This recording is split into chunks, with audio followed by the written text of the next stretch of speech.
Saint-Jean. Textbook press attack by San Jose. Hit the middle, go to the weak side, fill the lanes, cut to the basket. Oh, there's number 3 on Saint-Jean as he came along the baseline to make the block. And he down definitely will sit for the final 6 of this first half. Well, in a situation like this, Mike, he would have probably been better off to let the man score. His presence on the court is far more important to San Jose. They'll make that basket up somewhere along the way.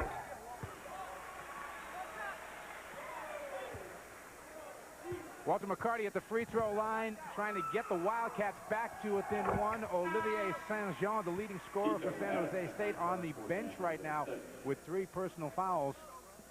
That's Tito Addison coming back in for San Jose State as the Spartans from the get-go have been all over Kentucky. Kentucky shooting the ball extremely well outside of the line, but struggling inside the line. 6 of 10 shooting threes, but only shooting about 30% when they shoot the twos. And San Jose State has not stepped back an inch, George Raveling, since this game began. Saylor, nice catch. Took a page out of Mississippi State's book. Oh, Hammonds missed the dunk. That's the way Mississippi State broke the press in the championship game of the SEC tournament. Throw over top of the press. Walker with a big finish on the baseline.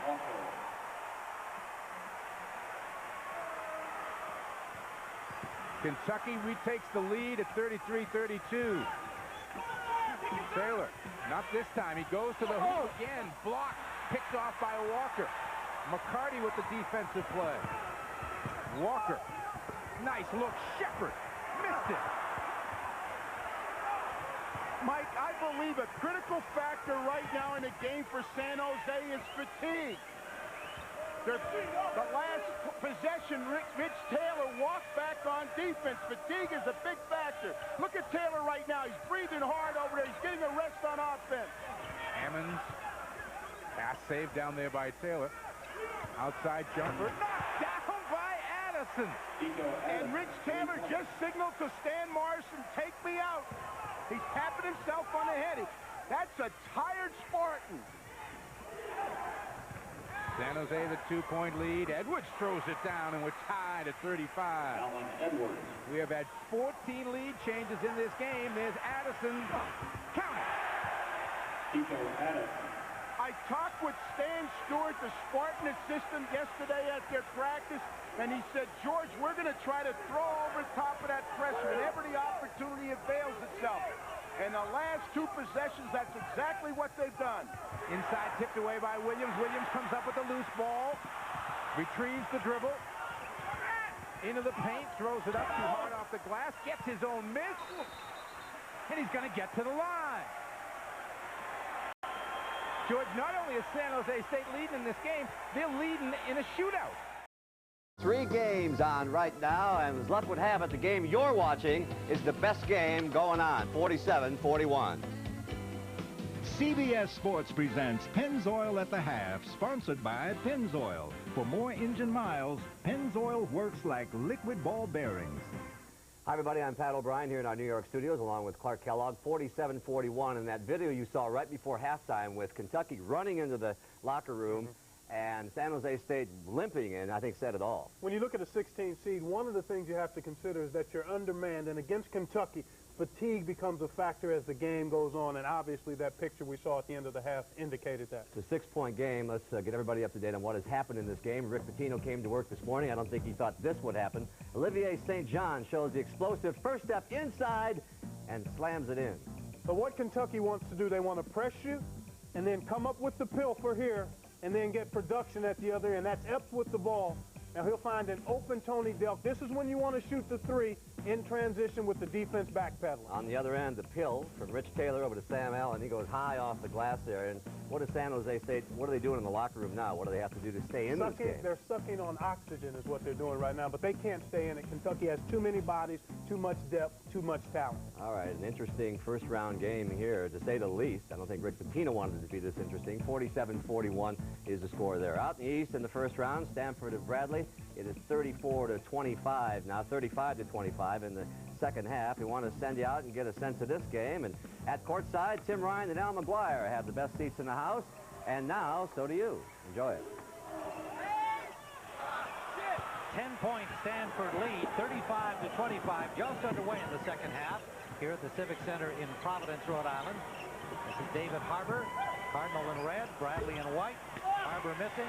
Rebound by Parker, his fifth of the game. Parker led Bradley with 15 points in the first half. That one missing off the glass. That's the most he missed by all day. It was a runner, played it off the glass. Knight kicks it out for Cross. Cross off the back iron. Rebound by Deion Jackson.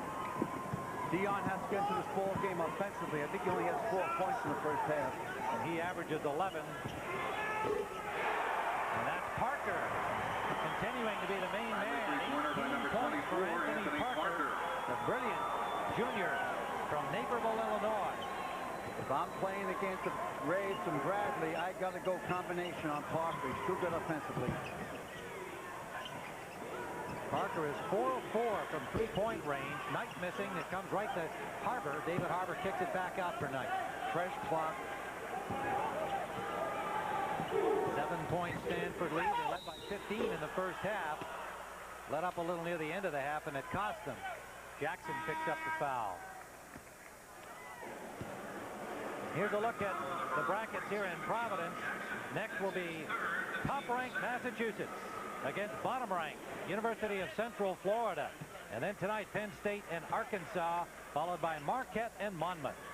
Had he played that tie by Brevin Knight, he was whistle blew, he put the ball up, knew it wouldn't go in. So all you young guys and girls out there, when you hear the whistle, shoot the ball. Good advice, Coach. Third personal on Deion Jackson, and he'll get a rest. Jackson with his third, the senior from Dayton, Ohio. Burrell in the lineup for Bradley, number 25, Kerry Burrell. Now remember, come prime time in this game, the last 5-6 minutes of it, Bradley does not have the ability to press full court. So they got to stay tight until at least 5 minutes. Brevin Knight with 14 points, leading Stanford scorers. Right for Parker. Parker, that was a true fall away, landed up on his butt, missed the shot. Knight. Won't drop for him, and it's rebounded by Akinkule. Adebayo Akinkule. And meanwhile, down at the other end, Chad Klein never made it back to his end of the court. So in this 8-9 contest, it's 37-28 now. And Clark, a final note here in this halftime in this game? Well, I think one of the keys is the free throw game. The game within the game, Stanford +9 in made free throws and attempts, and that's the deficit you see right now. Bradley's first appearance is 1988. Hersey Hawkins and Stan Albeck back then. Going back a ways. 37-28 is the score there. Colgate in Connecticut. UConn putting on a clinic this afternoon for the country. They lead Colgate 60-42. Ray Allen is having a Ray Allen day and scored the first basket of the tournament. Yeah, he's been unstoppable, and UConn doing pretty much what they want to do offensively and defensively. Colgate had trouble turning the ball over all season. They had a lot of trouble with that early on in this game, and that got them in trouble. It's 58-42 now in the second half with 11:53 left. And Connecticut came into this tournament as Big East tournament champions and really rolled into here. Yeah, they certainly did. They're on a good roll. A lot of people wonder about coming in after winning your conference tournament. No problem so far today for UConn. Donald Foyle driving the lane for Colgate to keep it close early. Jim Calhoun wondering what's going on. Turnovers, as we said. Rudy Johnson dishes to Ray Allen for, watch this jam, rack to rack and thunder jam. Clark, it goes in. And now we're going to watch a nice give and go here. Well, again, in the half-court game, No defense inside. Ray Allen able to get to the basket there. All right, it's 58-42. Colgate has the ball right now. 11:53 left in the second half. You talk about these 16-seeded teams. They're 0-44 for in this tournament. Well, because they really are undermanned, they have to play the #1 seed, which typically is one of the teams that's going to get to the Final Four. And when you're a 16 seed, everything has to go perfectly for you to even have a chance just to stay close. All right, it is a tournament. Let's get everybody up to date on what's going to go on this afternoon here on CBS. In Game 2, 2:33, another 8-9 game. A lot of people have this one on their brackets. Eastern Michigan and Duke. Who did you take, and who do you like in that one, Clark? I like Eastern Michigan. They've got an excellent backcourt, Pat, and Earl Boykins and Brian Tobert, and they want to prove that the MAC Conference can do some damage in this tournament. Mike Krzyzewski not in the tournament last year. Comes back. Chris Collins with that ankle, but he says he's okay. And that's at 2:33. And there you see our other games. Syracuse, of course, UMass also rolled into this tournament. And the Hokies, they're for real against Wisconsin Green Bay. Now, check out our CBS Internet address. It's www.cbs.com. All kinds of stuff on there. Games, trivia, polls, and much more. And come on in and visit us there. And as always, be nice. Thank you for watching Pennzoil at the Half. I'm Pat O'Brien along with Clark Kellogg. Hope you're enjoying your Thursday afternoon here on CBS. We'll see you a little later in the day. Thank you. Pennzoil at the Half was sponsored by Pennzoil. For more engine miles, Pennzoil works like liquid ball bearings. Chad Klein. It is Stanford ball. Under a minute to go. And Knight breaking loose from two defenders. And the main man for Stanford, and he's fouled. Burrell picks up his second. 7-point game for the Cardinal of Stanford, the #9 seed in the East.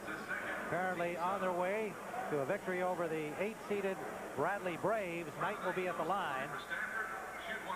Neither team shooting well today in this first-round game, but certainly some outstanding shooting from two individuals, Anthony Parker of Bradley and Brevin Knight from Stanford. Yeah, but don't forget to get poor shooting because both these teams are defensively oriented. Both teams are defensive coaches.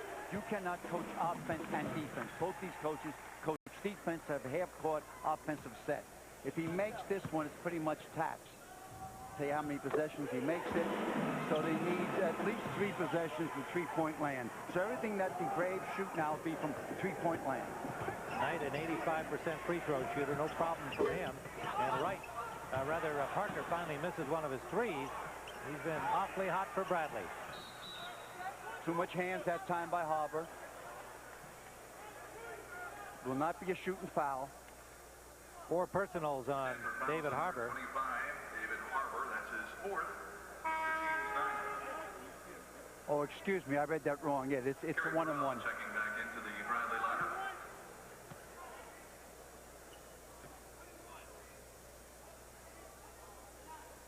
Parker at the line for Bradley. Anthony Parker missing the free throw, but 7 of 9 from three-point range.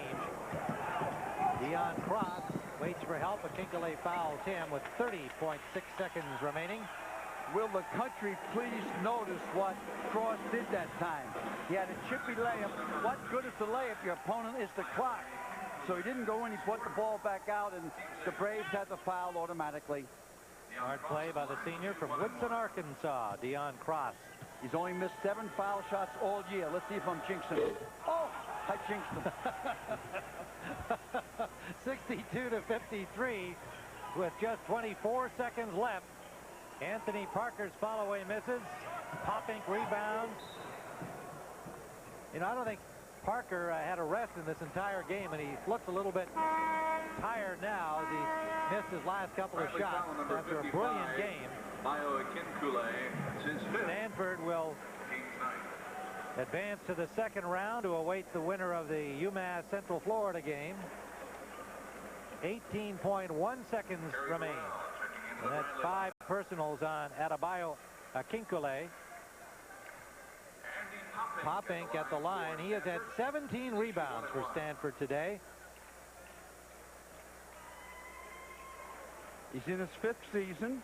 He had a problem with his back, was operated on. I think it was last year. Tim. Senior from Tecumseh, Michigan. averaging 14-4 a game, and at 24 on the final Pac-10 game against Arizona State.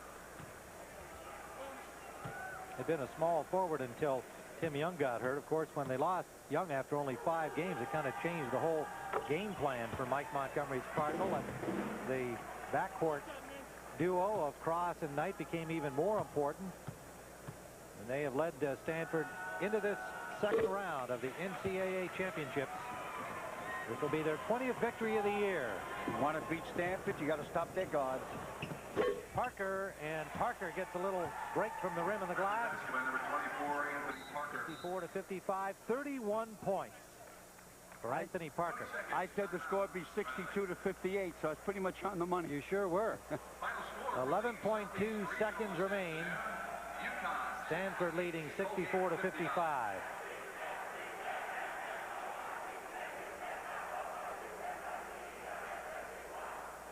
Jim Molinari giving his final counsel to the Bradley Braves, regular season champions in the Missouri Valley Conference, lost to Tulsa in the final of the tournament championship. And on the way to defeat here in the first round is Stanford. Brevin Knight fouled by Parker. The opponents down the road for Stanford, remember, don't put Stanford on the foul line. They'll bury you. They're undertakers from the foul line. Second, team limit. Knight will go to the line and shoot 2.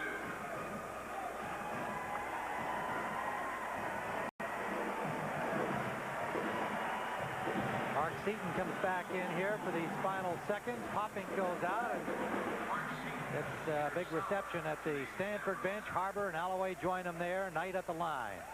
Knight's in the running for the John Wooden Award. Plus his dad works at Seton Hall. Shoney into the Stanford lineup. He was too small, they said, so nobody went after him. Always measure up first. Shoney in for the final few seconds here from Eugene, Oregon, and Knight will go out.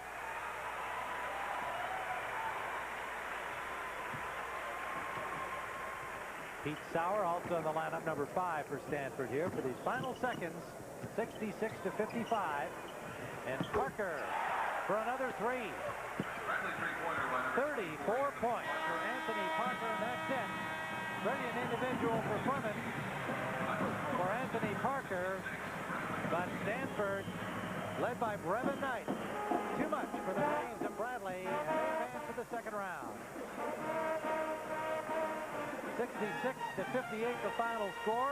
Stanford will now await the winner of the upcoming game between top-ranked UMass and bottom-ranked University of Central Florida's Golden Knights.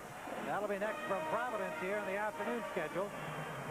And then tonight Penn State faces Arkansas to open the evening play. And it winds up with Marquette and Monmouth.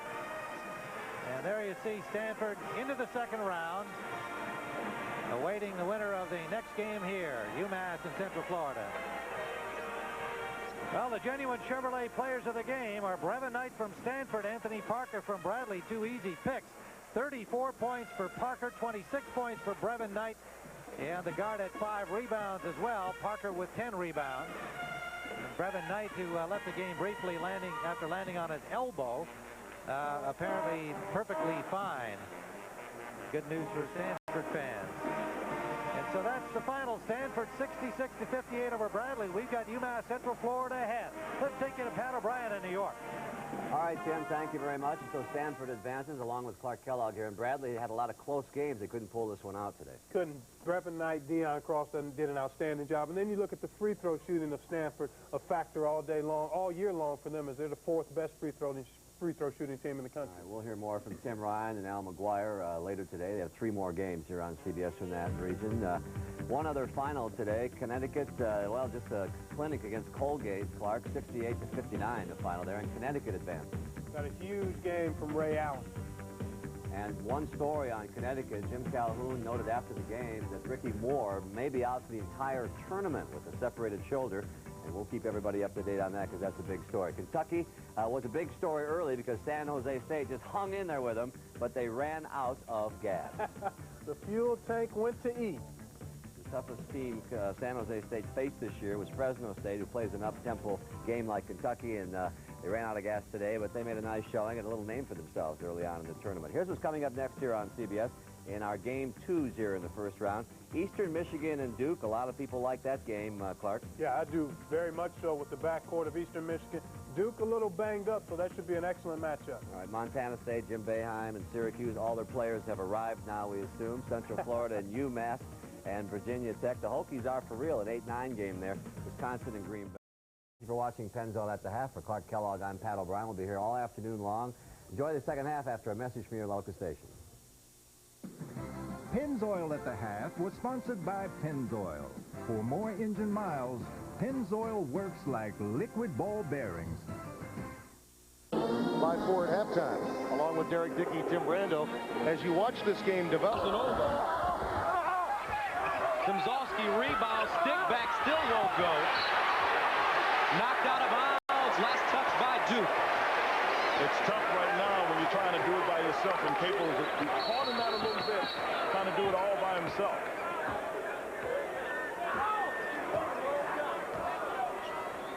Elsewhere around the country, Syracuse, UMass winning. As you would expect there.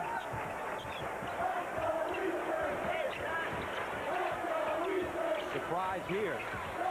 Eastern Michigan up 58-47. Just Oh, no, don't let it do that. No! He didn't do that. yes, he did. That's Derek Dyer. Derek Dow has been on a roll. I mean, he takes this shot, and first of all, you weren't always going to worry about what cold it is.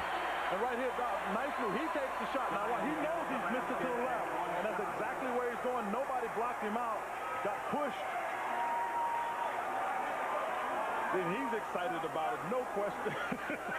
Now, that's a bear hug there. Stan Brunson, number Talking 31. about following your shot. Taman Domzalski fouling Dial. That's his fifth. He'll have to leave the game. Dial, 12 points. He's got 10 in the second half.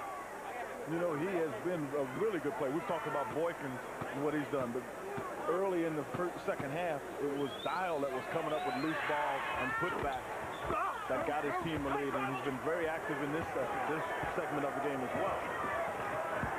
10 rebounds right now for Greg Newton. But Duke in a lot of trouble. Down 60-47, under 5 to play. Somebody has to step up. Will it be Capel?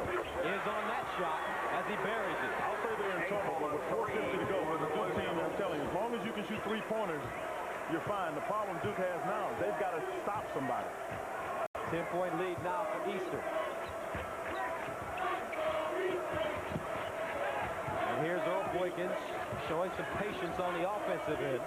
Try to milk the clock a little bit.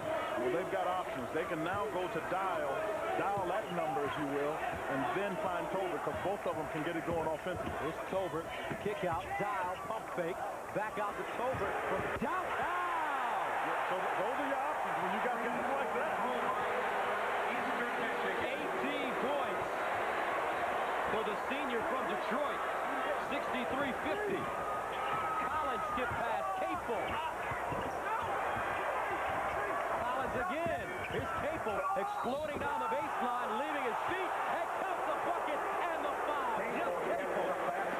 Capel does a good job. He missed the first three-pointer and didn't feel comfortable with it. So when he came back to him that time, he'll give you a little head and shoulder fake and take it to the hole strong. Collins does a good job. You see, he just catches it, goes right to the basket, coming over, no doubt about it, but Capel has missed the first shot, wanted to make sure he got something going to the basket, looks to complete the three-point play. So Jeff Capel stepping to the free throw line. He's a 76% free throw shooter on the season. His father, head coach at Old Dominion, sporting the Duke cap as he watches his son play. Last year, what a run for them, beating Villanova in the first round in, I believe it was triple overtime or double overtime. Yeah, he made triple overtime. He made a great run, and he's done a very good job at ODU. Also led North Carolina A&T in his first season, rather, to the NCAA tournament as well. out of the MEAC conference. Now, this is a good move. This is Jay Heaps, who's a soccer player. He's one of their freshmen. He's a walk-on, but they've been so depleted with bodies. You know he's going to have good footwork, and look at the pressure he's putting on Boykin. 17 on the shot clock. Here's Boykin sliding inside, pulling up. And Boykin wants to show, I play basketball now. And Boykin's getting that swagger in his step. 3:23 to go, 65-53 Eastern. But this is what it's come down to the Duke. They have to get a soccer player to come play for them because they don't have enough people to play positions, particularly at the guard position. A little shake and bake right here. Well, Boykin just knows that any moment I can take him. I feel like I can take him. He gets in it. And what he does so well, better than a lot of little guards that I've seen play, is he can pull up and stick that little jump shot. So it makes it much more difficult to guard him because now you got to come out and he can make the jump shot. Collins at the line. Chris Collins at the free throw line.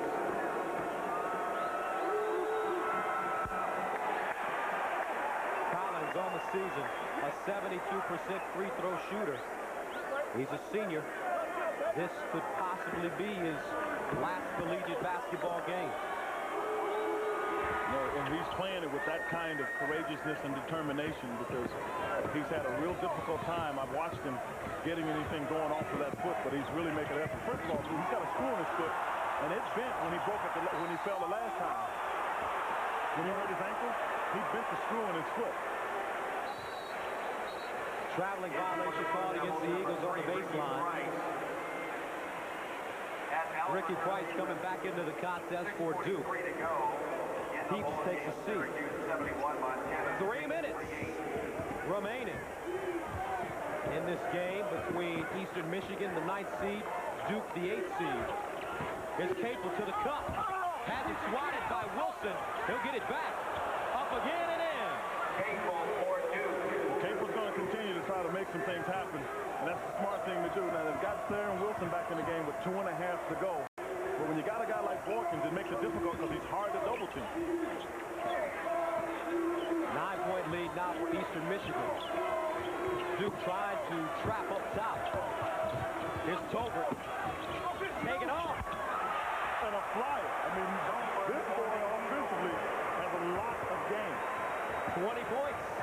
67-56, 2:13. And a steal by Boykin. And he keeps his dribble on. No. He didn't do that.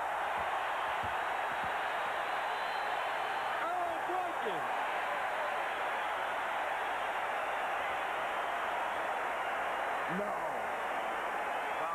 He didn't get there and go down.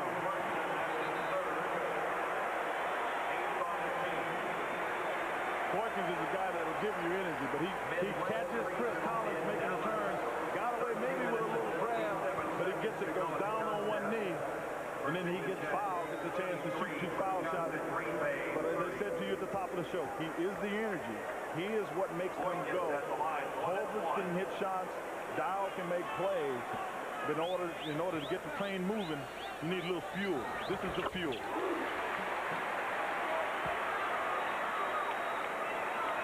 Two minutes, 6 seconds left in the second half. Eastern Michigan on top of Duke, 68-56. Earl Boykins. He's got a nice game, 5-4. He's got 18 points, 8 of 14 from the field. What program you reading? The one I read said 5'7". I know, he is, if he's 5'4", he's lucky at that size too. 5'4", 5'5", tops. Here's Brunson. On an offensive foul. I mean, you see Mike Krzyzewski doing a lot of clapping and encouraging because Mike Krzyzewski's group has come out and played very well. But Mike said to us as we talked to him yesterday, he wants his group to come out, compete, get that winning fire. Under 2 minutes to play, Eastern Michigan surprising Duke 69-56. Maybe it's not a surprise. Courtesy of Earl Boykins, he's got 18 points. Got 18 points, got a lot of help from Derek Dow. Brian Tolbert has played well. Theron Wilson was blocking shots. Got put out of the game on foul.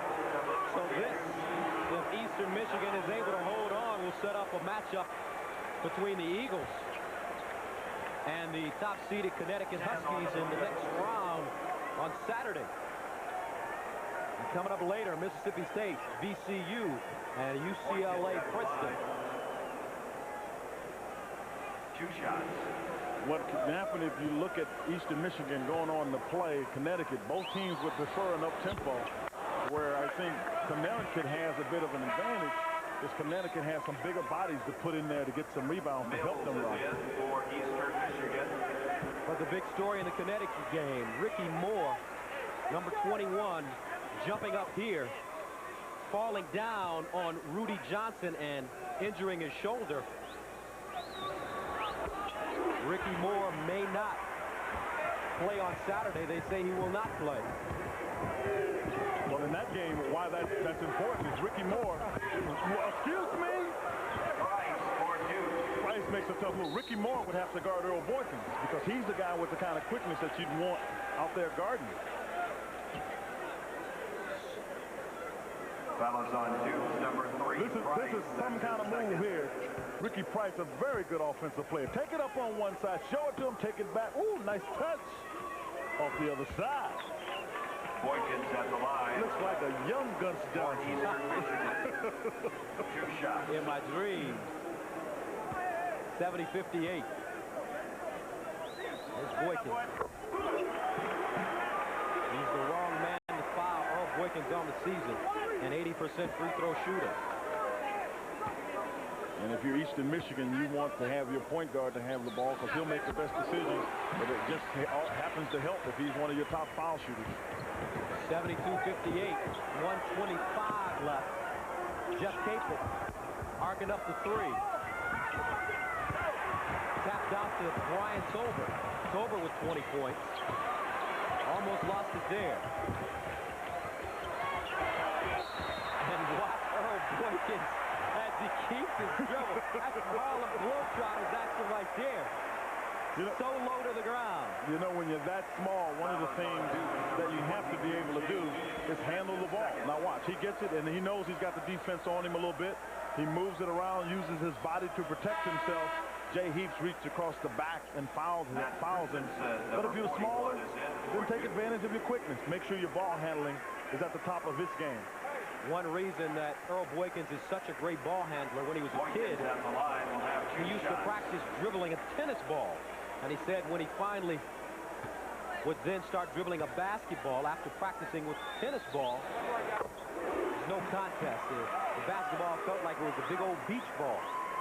And you watch him move the ball around, he has very solid control with the basketball. So you know that paid off for him. He periodically dribbles that tennis ball now. A minute, 6 seconds left. Here's Heaps. Out of control there. 2-on-1 break. Alley-oop Wilson.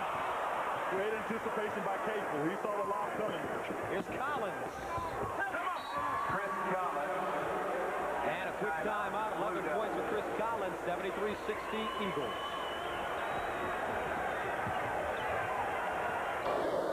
There you see disappointment in the face of Jeff Capel and the Duke bench. They're trailing 73-60. 50 seconds left to play. Coach Krzyzewski emptying his bench, putting his starters on the bench, except for Chris Collins playing in his last collegiate game. This was a breakthrough year for Mike Krzyzewski. He wanted to get his group, if you will, a bridge year. After last season, get it back on track, get the winning attitude, the winning effort, and then he can go back and approach it looking more at winning the championship. But at no point in the conversation with Mike Krzyzewski did he ever say, we don't think we have a chance. He's realistic about it. Here's Wilson ahead. Exclamation point. Eastern Michigan will face Connecticut in the next round. James Head, 3-on-1. Mills allows it to go out of bounds.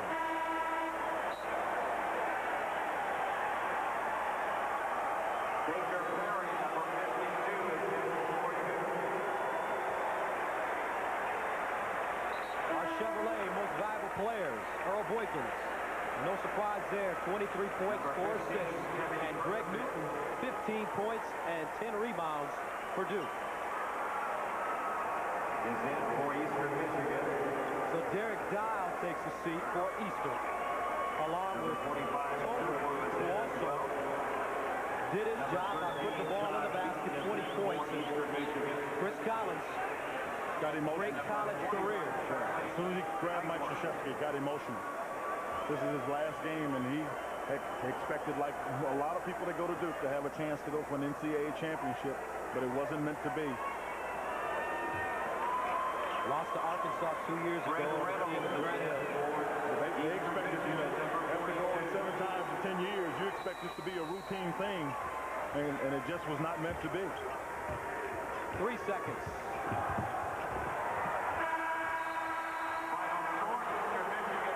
Final score. The Eagles from Eastern Michigan beat the Duke Blue Devils 75-60. They will advance to the next round and take on the Huskies from Connecticut.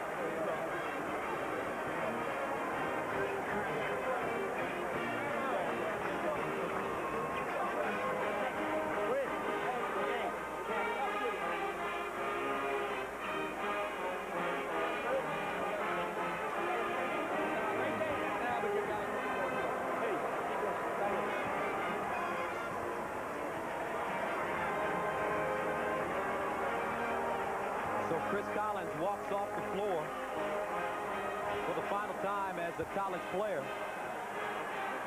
And Eastern Michigan moves on, led by the little big man, Earl Boykins, and also Brian Tober. They'll face UConn, and that should be a very competitive game, especially without Ricky Moore to guard Boykins. Yeah, I think that's what's going to make it interesting to see how Connecticut tries to guard Boykin. I think, you know, that you've also got to figure out how you're going to guard if you're Eastern Michigan.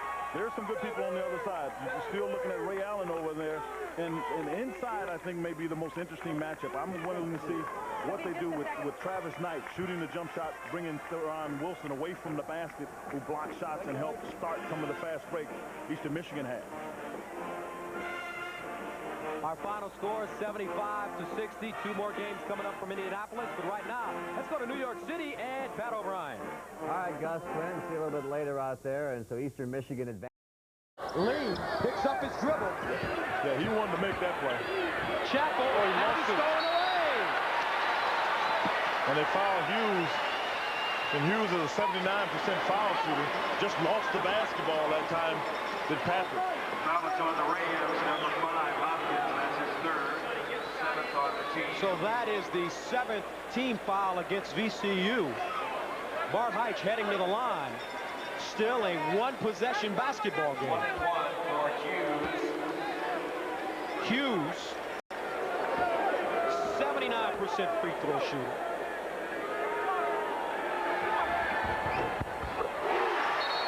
Never a doubt. And for the Rams is Marston. So with 11 seconds remaining, it's a 2-possession game. So they bring Marston in because Marston is an additional 3-point shooter for them.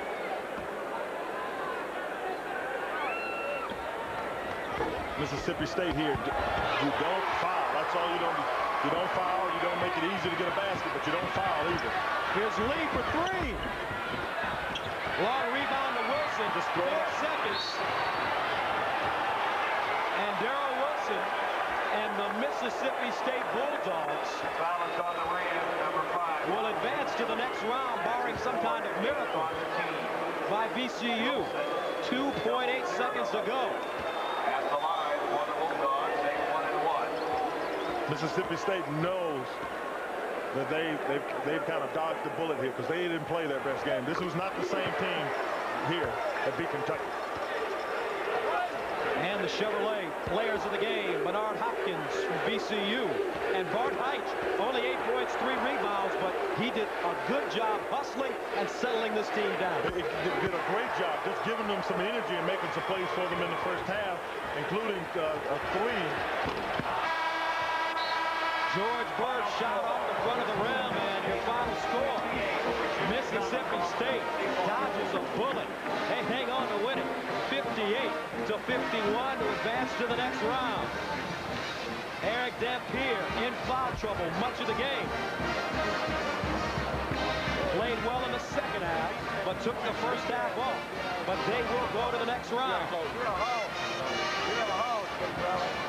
So Mississippi State will wait to find out who they'll play, as UCLA is all set to take on Princeton. Now let's go to New York, where Jim Nance is standing by.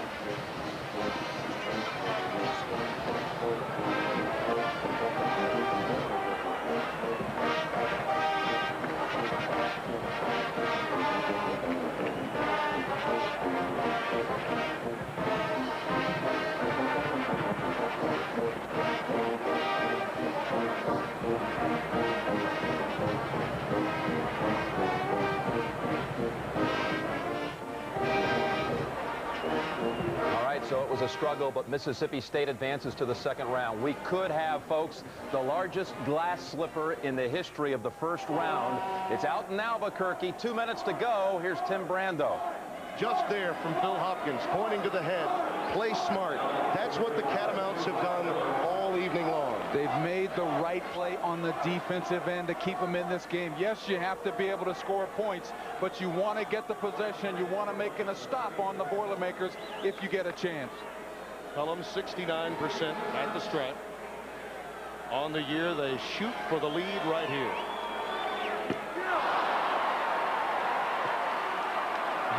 It does get heavier, doesn't it? Well, before you can make 2 in a row, you got to make 1 in a row to get the lead. But you know, he hit the back rim, not the front rim. That's a very good point, Tim. He was on line. Oh, the iron unkind to Western Carolina there. Catamounts have had the lead in this game. Only 1 point at their biggest margin.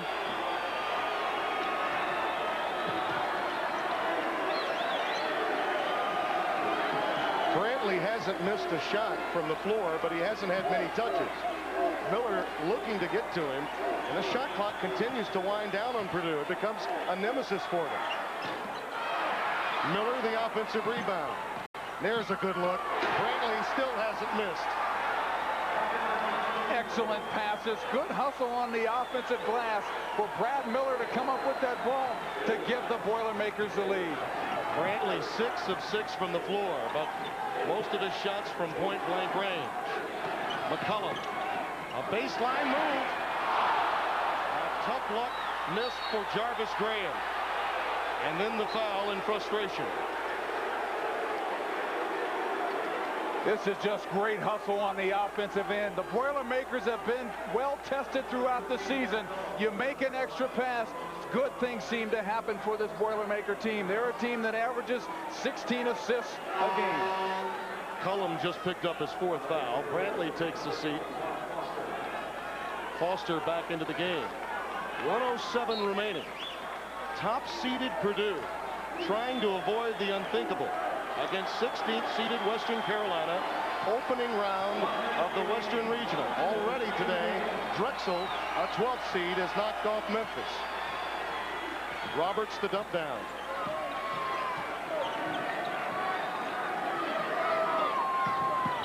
Austin. Pulled down by McCollum. Get it across half court. Talk about it.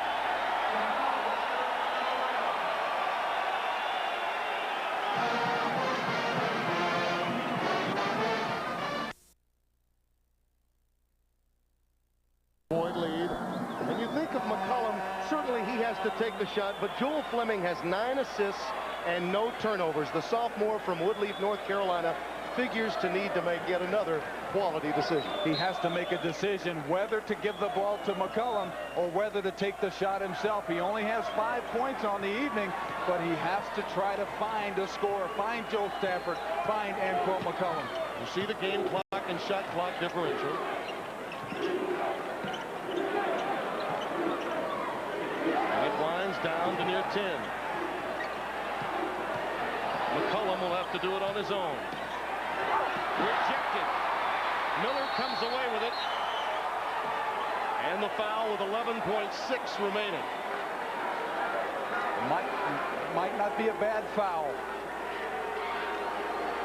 Take a look at McCullum as he's driving baseline. He had a chance to dish this ball off. This is a terrific defensive play by Roy Harrison, not only to block the shot, but to keep the ball in bounds. This is a great hustle play. Harrison blocks the shot. Number 13, you see Kevin Cullum coming in on the left side of your screen. Could have dumped the ball down inside, chose to take the shot.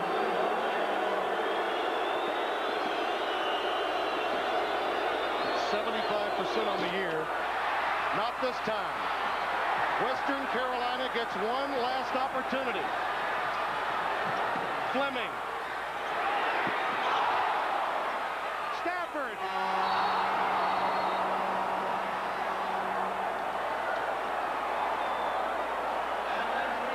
The historic significance of that final sequence etched on the faces of the Catamounts.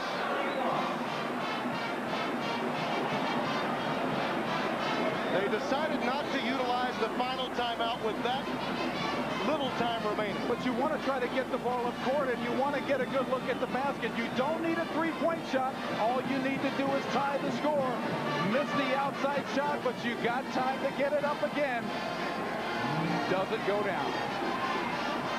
So Purdue perseveres and remains in the NCAA tournament field as a top seed, but not without a tremendous effort from 16th seeded Western Carolina. Just a roll off from a victory.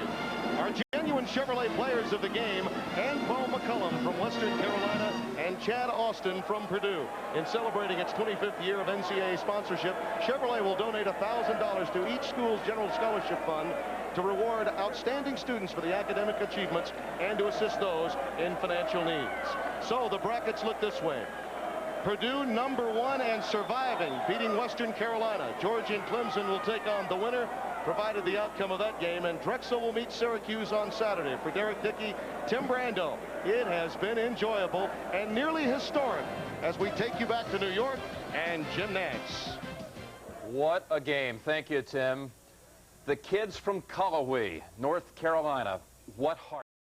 State, and they're going to a timeout. Cal just scored on the inside. Break it down to 69-64. That was a 12-point lead about a minute ago. We're going to take a timeout with them and pick up the play in Dallas when we come back on the road.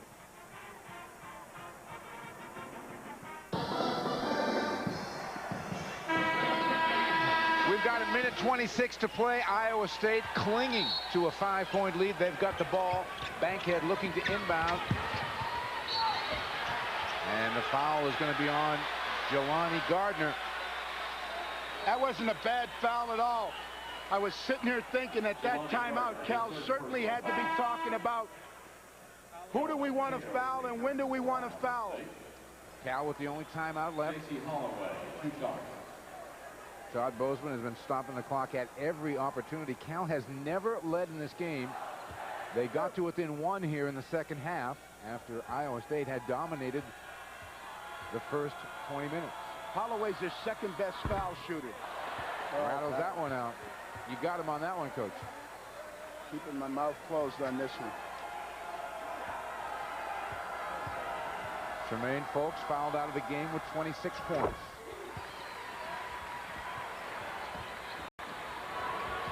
Holloway makes it a 6-point game. Gardner, threw it away. Cal gets lucky. It comes back to Duck. Gardner, no. Out of bounds, Iowa State ball with a minute 13 to go. You got a minute and 30 seconds, Mike. You're down 6 points. Why are you rushing into your offense? Get some ball movement, set some screens, establish who you want the ball to go to. Iowa State has been living in these close games. Pratt. Boy, that was a smart play. The Bankhead. Cyclones have the floor spread. Now Cal needs to get a foul here. I cannot understand why Cal has waited so long to foul. Duck finally gives it after Cal had let about 20-plus seconds go. Mike, this is where the Cal Bears need floor leadership. The coach shouldn't have to tell the team that they need a foul in a situation like that. You've got to have leadership on the floor, and you understand time and score. They let too much time run off the clock before they decide to foul. Willoughby unable to make them pay. It is still a two-possession game. It has been a rough first NCAA appearance for Sharif Abdur-Rahim. Now Cal needs 3 scores. Well, it's been rough on Rahim because the Cal players do not understand that this is the player that can get them back into the basketball game. Jelani Gardner is called with an offensive foul. A player control foul. Too many players on the Cal team have adopted the mentality late in the game, I'll get it done for us. This is a team game. You need 5 players to get the job done. Pratt. And Iowa State understands that. Iowa State is advancing here. 73-64, they lead by 9. Gonzalez has got to let a 3 fly. Rebound taken down by Bankhead. Willoughby dribbles through a crowd and gets fouled as he comes across half court. Bankhead's dunk will not count, but with 18 seconds to go, the Cyclones of Tim Floyd will play on.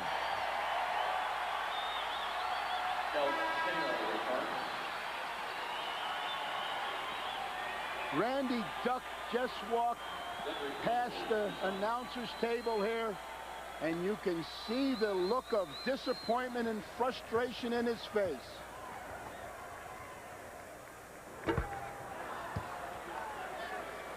Princeton and UCLA still to come. Clemson will take on Georgia, and we'll have Canisius in Utah about 10:18.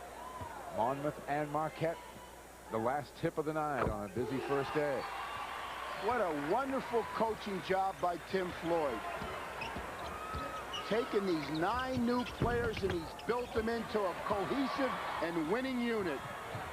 Willoughby will pull it back out. Cal is not going to foul. And the Cyclones of Iowa State will advance to the second round.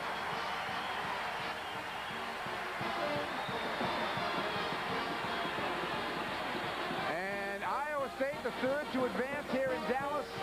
Utah and Canisius still to come. The genuine Chevrolet players of the game, Tremaine Folks from Cal and Kenny Pratt from Iowa State. In celebrating his 25th year of NCAA sponsorship, Chevrolet will donate $1,000 to each school's General Scholarship Fund to reward outstanding students for their academic achievements and to assist those in financial need. So for George Raveling and Bob Lobel, I'm Mike Gorman saying once again the final score from Reunion Arena. Iowa State 74, Cal 64. This has been a presentation of CBS Sports, home of the NCAA Basketball Championship. Let's go back to Jim Nance. Jim. All right, Mike, so the 12-5 games, very fascinating today. Iowa State, Mississippi State advance. Memphis loses to Drexel. Penn State, a 5, loses to Arkansas. Coming up next, Princeton and UCLA. We're going to start everyone there. They're about to get started in Indianapolis. And then at 10:15 Eastern Time, Clemson and Georgia will get underway. 10 minutes after that, Monmouth and Marquette. And then 1/2 hour from now, Canisius and Utah. So we're going to start everyone out with Princeton and UCLA, and we'll get you there on the road to the Final Four after this word from your local station.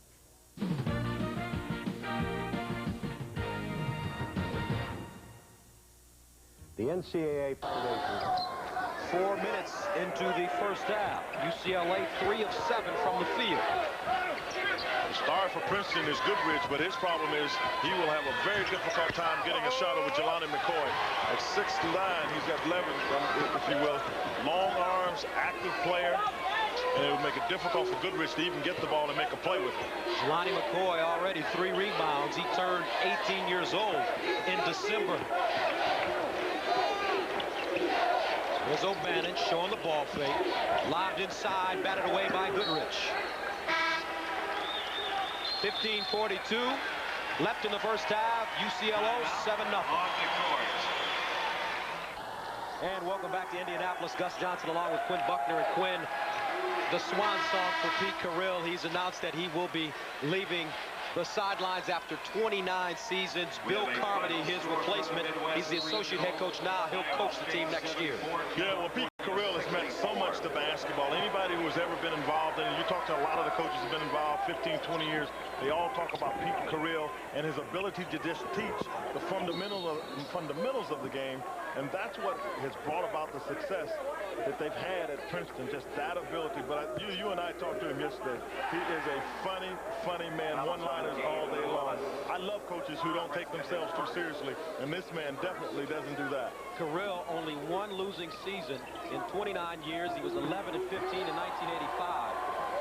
Won the NIT championship in 1975. 75, he had a great Final Four team with Bill Bradley. Here's Sidney Johnson.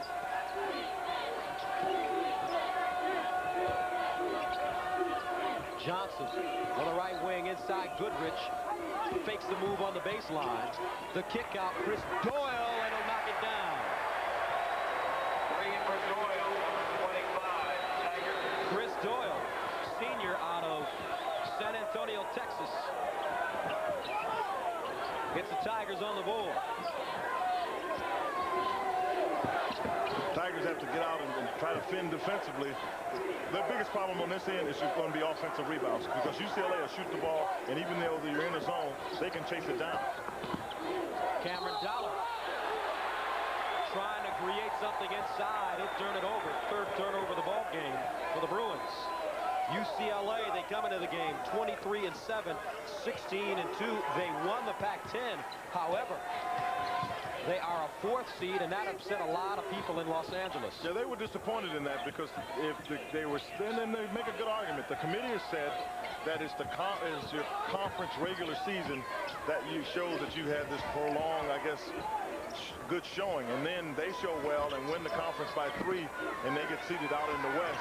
And they were very disappointed with that, and particularly in light of the fact it was Arizona who got seeded in Tempe. So after a slow start, Princeton, they've hit their last 2 shots, and now they trail at 7-6. Tigers on a 6-0 run. Knocked away, and last touch by Toby Bailey. One thing that UCLA has to be careful of, and Jim Herrick knows it and said it to us. Do in the next round, and this is really, well, it was a magical scene and almost a magical finish. And there is Lisa Sands, who recently had brain surgery, daughter of Coach Gene Cady. She was on hand to watch. And in this game, Coach Phil Hopkins' team wouldn't let it get too far out of reach. They fought back. Look at the block. Anquel McCollum scoring. Now the game was tied in the last 2 minutes, 71 all. And they finally get it over to Brandon Brantley for the 73-71 lead. Here's the shot for the win. Joe Fleming missed the 3. Stafford missed the follow-up, and Cady and company survived. Yeah, you know, somebody's going to get beat when they have a 1st seed and a 16 seed. I just didn't want to be the one to do it, but by the same token, these kids don't deserve that. They had too great a season, but by Western Carolina he should have the most improved Coach of the Year award for where they came from at the start of the season. I think our guys laid their hearts out tonight.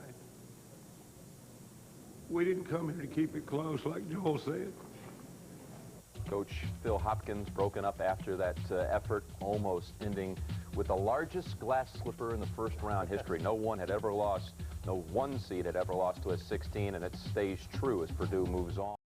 Catch CBS in cyberspace on the road to the Final Four. Take the challenge. Go behind the scenes. Jump online with CBS. Princeton's offense working very well against UCLA, and right now at halftime, a trail by 1 point. We'll return to Indianapolis after this message and a word from your local station. You're watching CBS Sports Exclusive. Go with one hand, and it's snared by Goodrich. He had a tough shot he was trying to take there, and Princeton was already inside on the position, so they just blocked out, got the rebound. 41-37. Johnson You see now that UCLA is stepping up on the picks when Johnson looks like he wants to shoot a shot. They weren't doing that before. 10 on the shot clock. Doyle attacks the basket on the baseline. Reverse layup by Goodrich. Every time Goodrich gets the ball, he knows with Jelani McCoy that you need to find a way to use the rim to protect yourself. Princeton refusing to die. They trail it 41-39 with 4 minutes to play in the ball game. Well, if you get the ball to Goodrich and he catches Jelani McCoy moving, he has a better chance to beat him. He's been able to do this a couple times. He'll get it and just get the ball coming right off the penetration. He goes to the other side of the basket because he knows a shot blocker generally wants to get it on the correct side of the basket. He very seldom wants to go to the far side. So the near side is where McCoy went. Goodrich went to the far side. Steve Goodrich, 4 of 9 from the field. He's got 8 points. And makes it a 2-point game with the reverse layup. Pete Carrill. How big win would it be for him to win here? Oh, it'd be how big it would be a big upset, because in the sense that Pete Carrill in his own heart knows from a talent standpoint, this is not one he thinks he feels he can win. He knows if his team come play well and UCLA doesn't, he's got a shot, but it still would be a substantial upset if they just call an offensive foul on Chris Johnson. Chris Johnson picking up number 4. And the game summary, Princeton right now on a 5-0 run. UCLA shooting 42%, Tigers 36%. UCLA 16 points from their bench.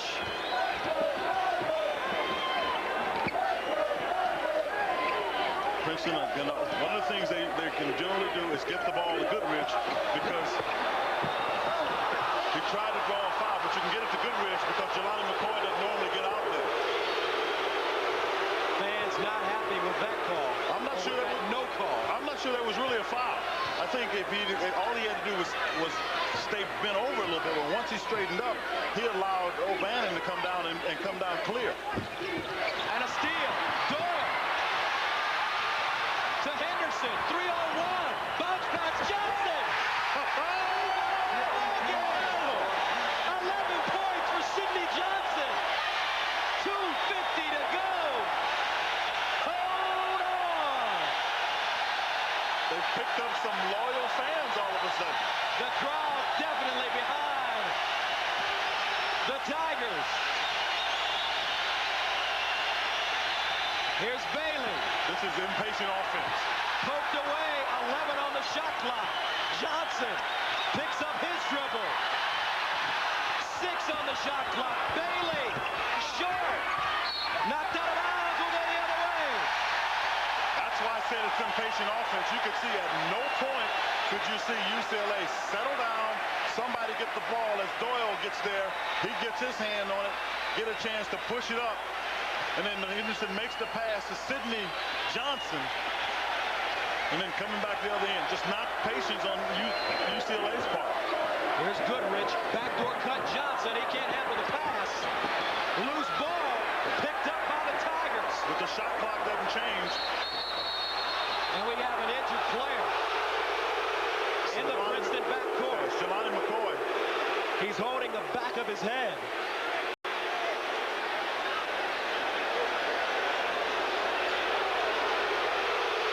And the freshman gets up. We'll get a chance to see him. It's Jelani McCoy. He tries to come up with the ball there. And then he just kind of takes a spill and grabs his head. It didn't look like anybody hit him. But there's 14 seconds on the shot clock, and Princeton has to remember that this has not been reset. 14 on the shot clock, 1:57 on the game clock. We're tied at 41. And the final game of the first day at the Southeast region. The winner to play Mississippi State, Llewellyn short. And Jelani McCoy with the rebound. See, they forgot. There's a timeout coming, but they forgot how much time was on the shot clock. We're tied at 41. Back in a moment. National champion Bruins from UCLA locked up in a battle with Princeton. They're locked up with the ball. With the basketball, 1:35 to go. Tied at 41. Chris Johnson calling for the ball, posted up inside. Couldn't get it because Goodrich can come off Jelani McCoy. Reset on the 35-second clock. So many times Pete Carrill and the Princeton Tigers have been close. Always coming near the upset in the first round of the NCAA tournament, whether it be Syracuse or Georgetown. Now UCLA. Offensive foul, no question. Sorry, Gus, there's no doubt about it. That's an offensive foul. Toby Bailey tried to create a play that was not there. That's impatient. That's a young team, and that's what Jim Harris has been trying to do, keep this team patient because they're so young. On the floor right now for Princeton, Sidney Johnson, the captain. Mitch Henderson. There in the backcourt, Gabe Lewellis, Steve Goodrich, and Chris Doyle. 1:14 left. 24 on the shot clock. Here's Henderson. Sidney Johnson, and a steal. And they call that an intentional foul, which means he gets 2 shots and the ball. A minute and 2 seconds remaining. And at this stage, it's more important. I mean, the foul shots are great, but it's more important that you have the ball because the way this is going, the team with the ball has a chance to win it. Bounced right off of Sidney Johnson's hand, and he just reached out and grabbed Cameron Dollar. It's an intentional foul. There's no question about it. Dollar, a 67% free throw shooter. He's got no points, and that was his first free throw attempt. Well, that's why they had Lloyd in the game before, because Dollar wasn't doing anything for them. The second one falls off as well. UCLA on the season shooting 67%, but they'll get the ball back. Well, that's why I was saying that was the most important part of it. They get the ball back. I wasn't sure if Dollar was going to make the shots, but they get the ball. But they're still going to have to give up possessions here. 1 minute. 1 minute. 41. 41 our score. Oh, did he come up with it? By Henderson. Out of bounds. They're calling him out of bounds. Henderson tried to get a timeout on his way out, but didn't get it. Get a chance to see it. Cameron Dollar tries to make a pass. Henderson gets it. Couldn't see it, but his left foot looked to be out of bounds. Tough angle. 25 seconds on the shot clock. Yes. 48 on the game clock. Will this be the year for Pete Carrill? After 29 big ones. Here's Chris Johnson. Dribble penetration. Short. Scramble. That's Steve Goodrich coming out with the ball. 29 seconds left. Princeton with the basketball. Shot clock turned off. 22 and counting. And we get a dive out. Pete Carrill and the Princeton Tigers have got a chance to win it. We'll be back for the finish right after this. 41. 21 ticks remaining. Princeton with the basketball. UCLA 2 timeouts. Princeton with 1. The next foul, both teams will be in the bonus. See, McCoy has come out this time. Normally, Goodrich could come and get it.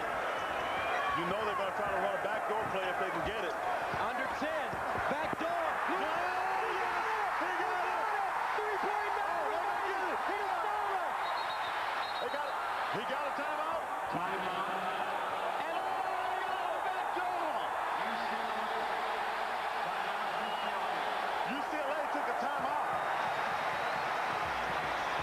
So the question that Jim Harris is trying to get answered now is how many seconds were on the clock when they called timeout. So he's trying to get it added up. Signature play for Princeton is backdoor. Goodrich missed it the first time, dribbles toward the man, goes back this time, no doubt about it. Very nice backdoor. Lou Ellis is able to get it in. And watch the bench just go berserk.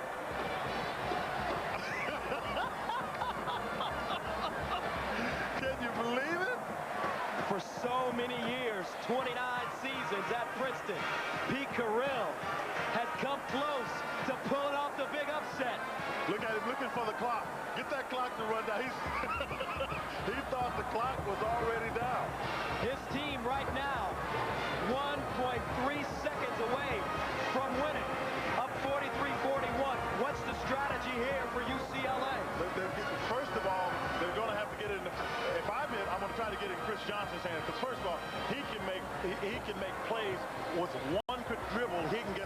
basket. The only other option they have, the problem with doing it with Jelani McCoy, if he gets fouled, he's a less than a 65% foul shooter. That's the problem UCLA has. They're not a good foul shooting team.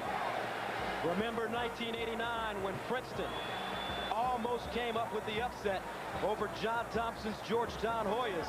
They finally lost it 50-49. And take one more look at the basket by the freshman, Lou Ellis. Well, first of all, they missed it the first time. Goodrich gets it. He was going to throw it that time and held up. And now watch. Lou Ellis goes out, dribbled toward it, and he goes back again. And he turned. It was Charles O'Bannon. He just turned him around. And that's how he was able to get the basket, because O'Bannon lost track of where he was. And the smart play by Goodrich is to go toward Lou Ellis, because then O'Bannon doesn't know whether he has to help or find his man. He didn't find his man. Petey Carell, his final season at Princeton, 29 years, 1.3 seconds away. They're still trying to decide how much time should be put on the shot clock, on the clock. And the official, wait a minute, I thought they called up the timeout on the backcourt side. They're getting it in the front court. On the floor for UCLA, Cameron Dollar, Charles O'Bannon, Toby Bailey, Jelani McCoy, and Chris Johnson. Who takes a shot? And on this one, they may try to run it right here. I see they've got Toby Bailey here on this side. You can get a little action back pick with Toby Bailey and Charles O'Bannon for a back pick. And then you can step out to get it. And if they don't switch it, then throw the ball at the basket and let O'Bannon go and bring it down. This is a correctable error. This is about time. Now, when does the shot go in? All right, it'll go in about, I thought it was about, all right, it's 3.9. The shot clock stopped. Now, when did he call timeout? See, that's the other part of it. When did he call timeout? Because he did not call timeout as soon as the ball went through the basket. Cameron Dollar pushed the ball up the floor. I think it's Chris Johnson on the far side. We don't get to see him. He's calling timeout now. Now Chris Johnson calling timeout in the backcourt. Yeah, Chris Johnson is calling timeout. See, because Chris Johnson is right there calling timeout at the official. The last man, there he is. All right.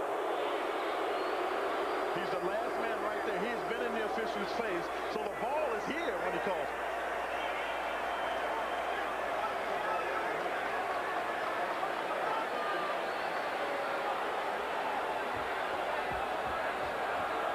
Here, Bailey is called timeout. Now that's what they got to figure out. Either way, the ball can't go where they got Cameron Dollar taking the ball out if they get 3.9.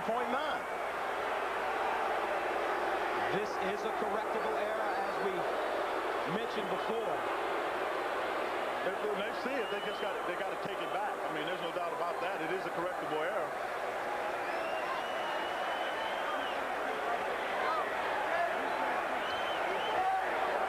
They're putting 2.2 seconds. 2.2 seconds. Then the ball has got to come all the way back. How did they get the ball up here? He never got there. And that's what Pete Carell is arguing about right now on the sidelines.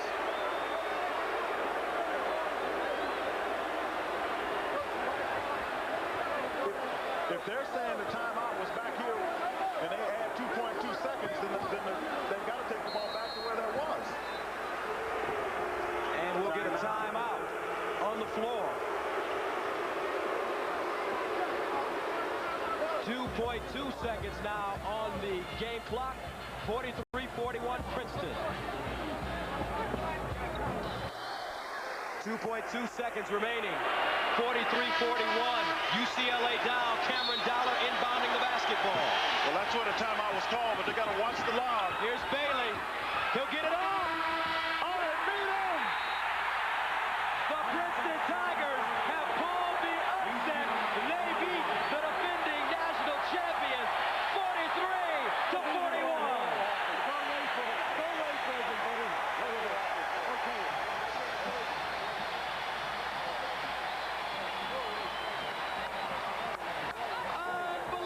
Unbelievable.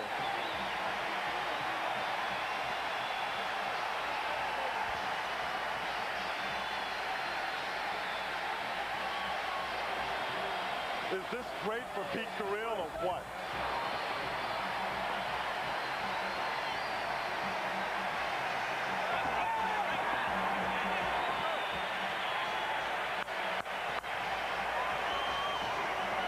This is what the tournament is all about. Everybody's got a shot at it. Give them a shot. They got themselves in the position to win this game. Did an excellent job. The last time the defending champions were beaten in the first round took place in 1988 when Richmond defeated Indiana 72-69. Ironically, in that game, the same seeds, a 4 versus a 13. And with the winning coach, here's our Andrea Joyce. Coach, congratulations. We all felt like we were in a movie. You have come so close to knocking off the Giants in the past. What does it mean to you to win this one in your last tournament? Well, we just knocked off the Giants. If I had something wise to say, I don't think this would be the time for it, would it? Well, I mean, we're so happy. My guys played great, you know, and that's a great team. And what are you going to say? 43 years, where does this rank with all of those victories and all of those years? I won a game once when... Well, you said yesterday you were hoping your kids wouldn't panic. They certainly didn't.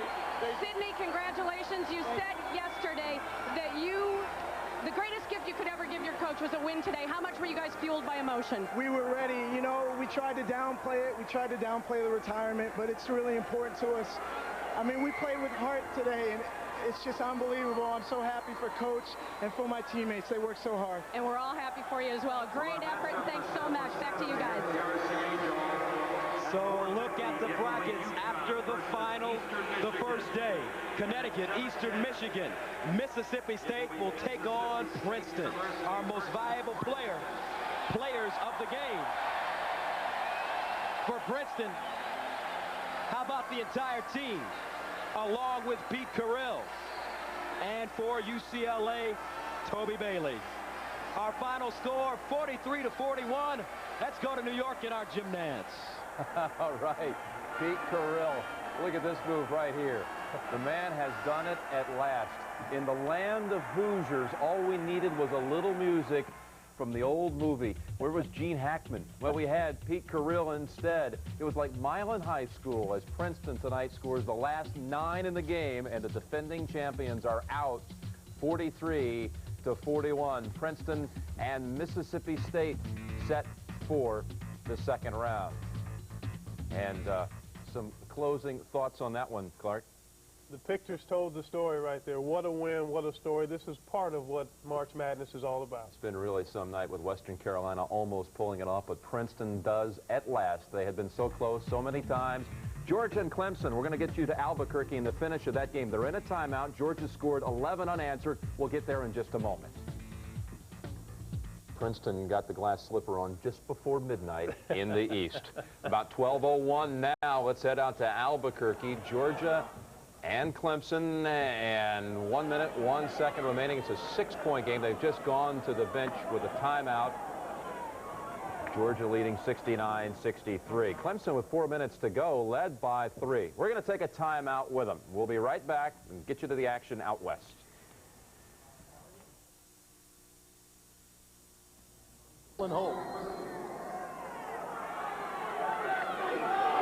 G.G. Smith with 9 points and 3 assists. A father, a son, a net, and a ball. And Tubby Smith didn't expect to have to play him that much tonight. But with the loss of Bertha Robinson, the senior with a stomach virus, he and Harrison forced to play. And Smith hit some critical buckets down the stretch. He hit some big shots and also had 3 assists in this ball game. And not only was not expected to play tonight, he wasn't expected to play this season. They expected to redshirt G.G. Smith this year. Clemson forces Georgia into a 20-second timeout. Clemson with none remaining. That's the best break that Rick Barnes could possibly hope for. Our tournament summary. How about that? Wow. Princeton, a 13 seed, knocking off 4th seeded UCLA with a backdoor cut. What a surprise. And 2 12 seeds, Drexel and Arkansas advance. The Dragons able to take care of Memphis today, which was a fashionable pick to emerge out of this bracket. And Penn State losing to Arkansas. Pretty good day for the SEC. Pretty good day for basketball fans. I'm having a ball today, and I know tomorrow and Saturday are going to continue to be a lot of fun. Harder committing the foul against Gigi Smith. Georgia has scored on 6 of its last 8 possessions. Veteran teams tend to do that at crunch time, and that's a very young team. Freshman abound for Rick Barnes.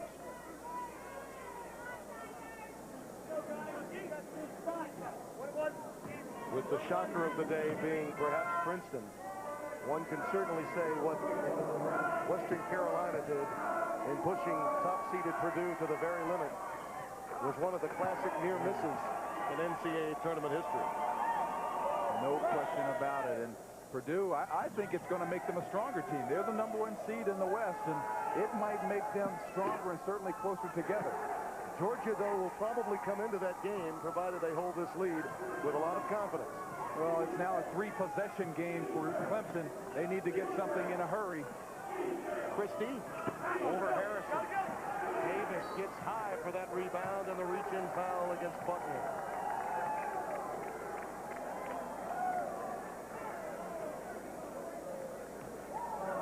Rick Barnes brought a Big East mentality into the ACC.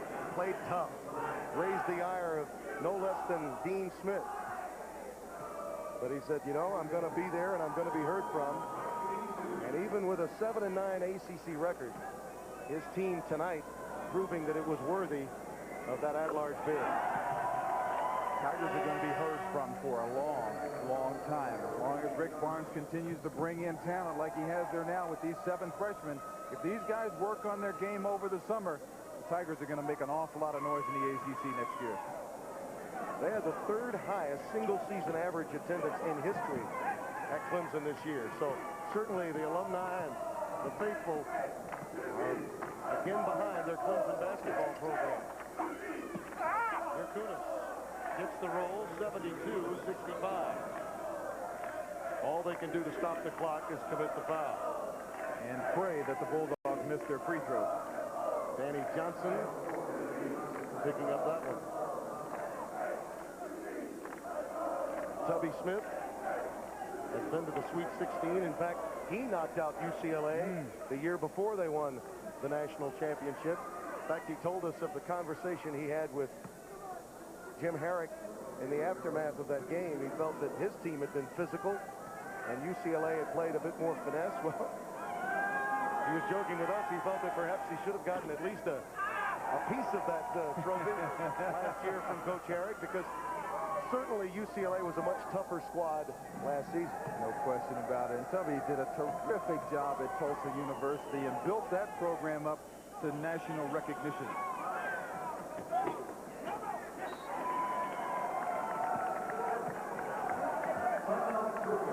Georgia gets the timeout. Their lead is 9 as they look to survive and advance in Albuquerque. Georgia with a 9-point lead, 33.3 remaining. Clemson with possession. They need hoops in a hurry. And a deflection by Harrison. Quick outlet to Strong. That should do it. An 11-point lead, and the pressure finally wore down this young Clemson team. Johnson hits a runner for a 3-pointer. 76-68. Anderson sneaks out again. A couple of exclamation points here. Aggressive defense by the Bulldogs this second half put the game away. An ending frustration for a career-long team as Johnson hits yet again. Ending frustration for a career-long team that had been saddled with an underachieving label. Yerkunis. Oh, we've had some fast break points to after seeing only 3 and 2 fast break points respectively that first half. We've seen more of the last 30 seconds here than we have all game. Gigi Smith and Ray Harrison, the 2 freshmen, have scored 19 points and dished out 4 dimes, 4 assists between them. And when you think of the loss of Pertha Robinson, not only from beyond the arc, but also in controlling the offense as a veteran and a senior leader. Those freshmen really stepped up to the table.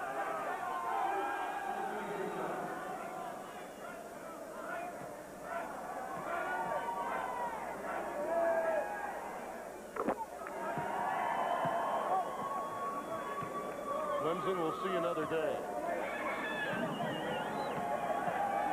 And Georgia, well, they haven't had a better day. In 4 years after a tremendous recruiting class in '92. Georgia survives and advances by a final score of 81-74.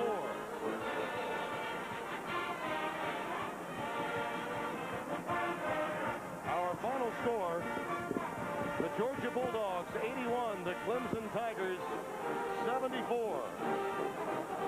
And our genuine Chevrolet players of the game are Greg Buckner from Clemson and Carlos Strong of Georgia. And in celebrating its 25th year of NCAA sponsorship, Chevrolet will donate $1,000 to each school's general scholarship fund to reward outstanding students for the academic achievements that they've had and to assist those in financial need. This is the way it shapes up on Saturday. Top-seeded Purdue against 8th-seeded Georgia, then Drexel and Syracuse. And for Derek Dickey, this is Tim Rando saying so long.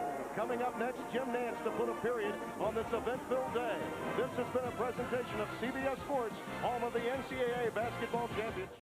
Take a look at the brackets now. In the East at Providence, UMass and Stanford will play in the second round. As they did a year ago, UMass beat the Cardinal by 22 last year in the second round. Plus Arkansas Marquette. You forecast the Arkansas win tonight. Yeah, a couple of good matchups there. I'm really interested to see the backcourt matchup in that Stanford-UMass game. Should be a good one. All right, in Dallas, Kentucky and Virginia Tech advance. Kentucky was in with a tight one at the half, only up 4, then blew out San Jose State 110-72. They knew the way to San Jose and sent the Spartans home with that victory. Virginia Tech winning. Iowa State will face Utah in the next round. Utah up 70-38 with 1:15 remaining. So it'll be Utah-Iowa State, a 4-5 matchup in the second round.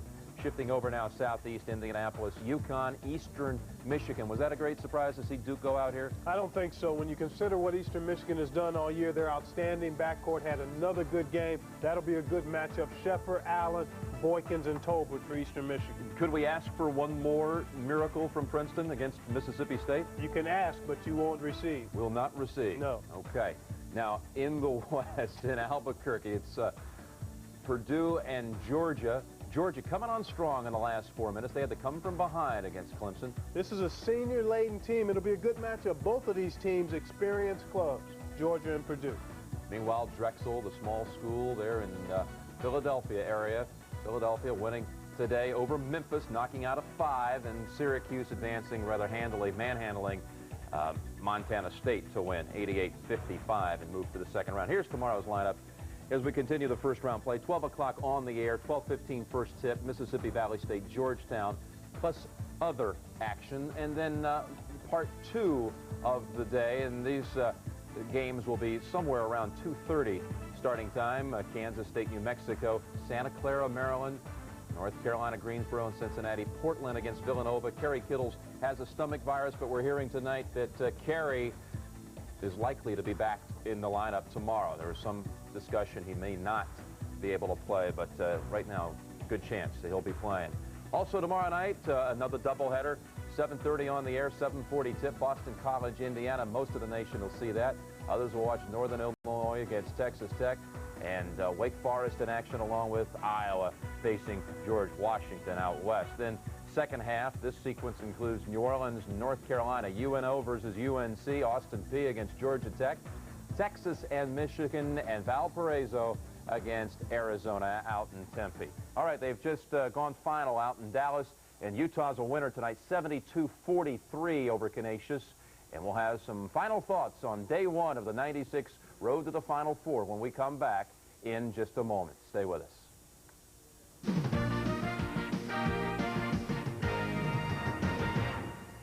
Let's hope for some more games like what we saw tonight, huh? I couldn't agree with you more. A couple of surprises, a great story in Princeton, and 12 hours from now we'll tee it up again and go rack to rack. All right, so the champ is out. UCLA, the champion of '95, eliminated. Hail to Princeton, also to Drexel And Arkansas pulling a surprise. For Clark Kellogg and all of us at CBS Sports, Jim Nance saying thanks for being with us on the road to the Final Four. See you tomorrow.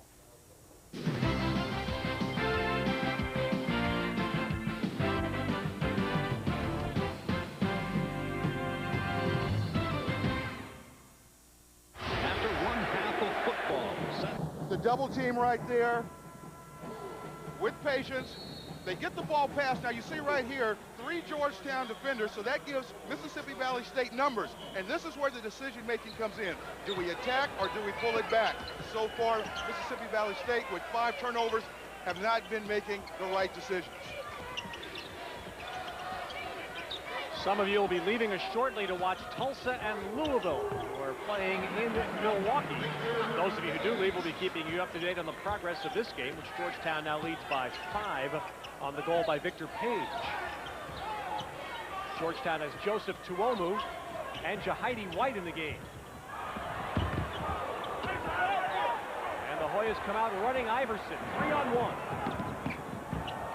Great pass. Was that marvelous? Jerome Williams walked, but Iverson, an incredible ability to wait until the last instant. Well, he really did, and I think he waited so long in his ability to penetrate. He over-penetrated. He hung right there, and I think he really felt Jerome Williams as well. Jerome didn't expect the ball. Fred Haywood for the Delta Devils. 3-point Georgetown lead. There's the part of Iverson's game that seems to improve each time he plays, Larry. And so far in the half court, if you could call what Georgetown has done, Iverson and Page very good at one-on-one. They really spread the defense out and picked their opportunities to attack one-on-one, and they knocked down those outside shots.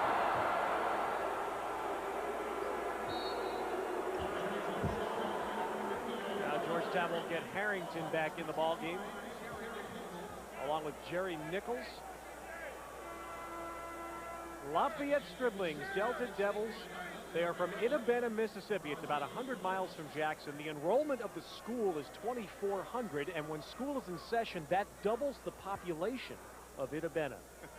In fact, Itta-Bena, Mississippi lost both of its stoplights. The state took them away because of lack of traffic. Talk about traffic. Iverson with the ball, weaving his way through the traffic of Mississippi Valley State. No problem getting the ball to the front of the rim. And now Georgetown's press really taking an early toll. A great play there by Faraji Phillips, the Delta Devils, but Georgetown's still back with it. Coach Billing told us yesterday that he's playing without a true point guard, which again puts a great deal of pressure on his perimeter players in handling the ball and making ball handling decisions. Georgetown by 8. And early going for 6 minutes plus. This is what Georgetown's season has been. Iverson and Page take better than 40% of their shots. That's where the offense comes from. And Othella Harrington has just picked up a foul from Jackson, Mississippi. Like Harrington and Marcus Mann played against each other in a Mississippi State high school all-star game. That's 2 that'll send Harrington to the bench. Good job coming in, and you can see Georgetown in their ability to substitute wide bodies and strength, and that will pose a factor with Marcus Mann on the inside. Davis to the glass. And Yaya Ja clears it. So far, Georgetown is doing a good job on their defensive boards, Larry. And that's a part of their game, is of course to get out and pressure and cause havoc, especially when they extend the defense. What John Thompson wants to do in this press is force turnovers, of course, but get Mississippi Valley State to start making mental errors. Fatigue steps in, and then what happens is you can get on a run because of 3 or 4 turnovers that lead to fast break baskets. Also, if Georgetown can get Mississippi Valley State to shoot quickly, box out, rebound, and run, unleash that quickness, get in the open court, try and get cheap baskets.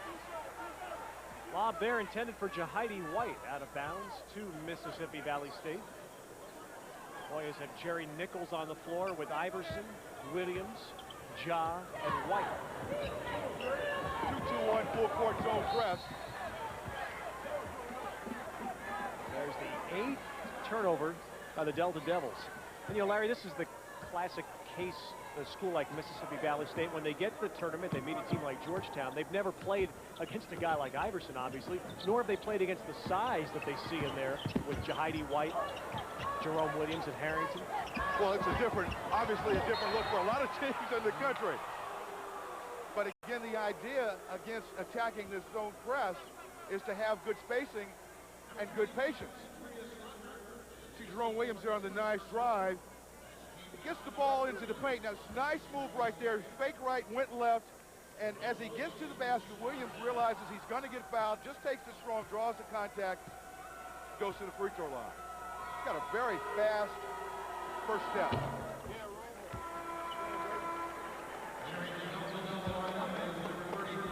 Anthony Smith, a senior, 6'8", replaces Fred Haywood for Mississippi Valley State. Right now, Mississippi Valley State shooting 4 for 13 for 31% field goal shooting. 4 offensive rebounds, which is to their credit, but only 1 offensive rebound that they were able to score. Great rebounder. Jerome Williams led the Big East as a junior, was 4th in rebounds as a senior. And his foul shots give Georgetown a 10-point lead. Faraji Phillips in the game as a guard, along with Anthony Davis for the Delta Devils. Georgetown now changing defenses in a 2-3 zone. 2-2-1 press, now they fall back into a zone. Now this, oddly enough, might give Mississippi Valley State some breathing room, allow them once they break the press to get in a half-court offense, take some time off the clock, and get a good look at the basket as they take a long three. And that's the one thing the Delta Devils say they don't have this year, as Iverson goes in quick. But Lafayette Stribling was telling us this is the one year of all the years he's coached where he really doesn't have a great three-point shooter. Well, he had one in Sean Pearson, who, of course, had some problems on the team earlier in the year. He was his best shooter, and he was relieved of his duty. Stribling wound up not allowing him to come back on the team after Pearson had quit.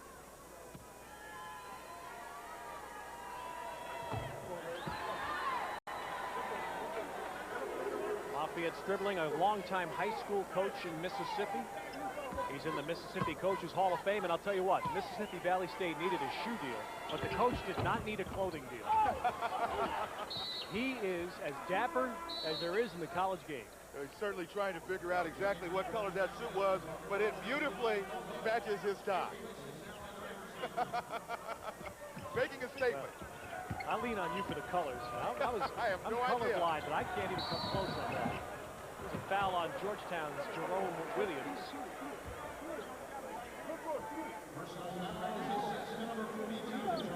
Well, it's only happened twice that a 15 seed has beaten a 2 seed. The first time it ever happened was the school that plays right here, University of Richmond, knocked off Syracuse in 1991.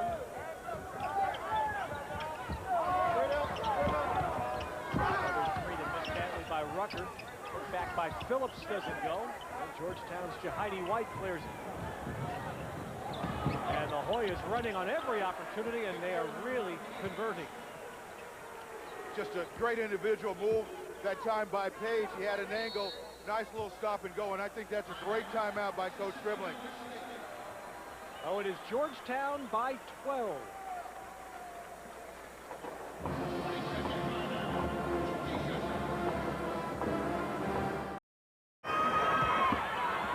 Don't want to pick up your dribble out at half court.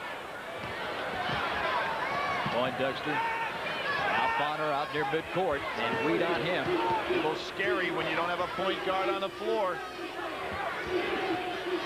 Seals across to Bonner. Shot clock at 4. Bonner lets it fly. Never got much out of that possession. But it did burn some clock. Yep. That's about the only good thing that came of it.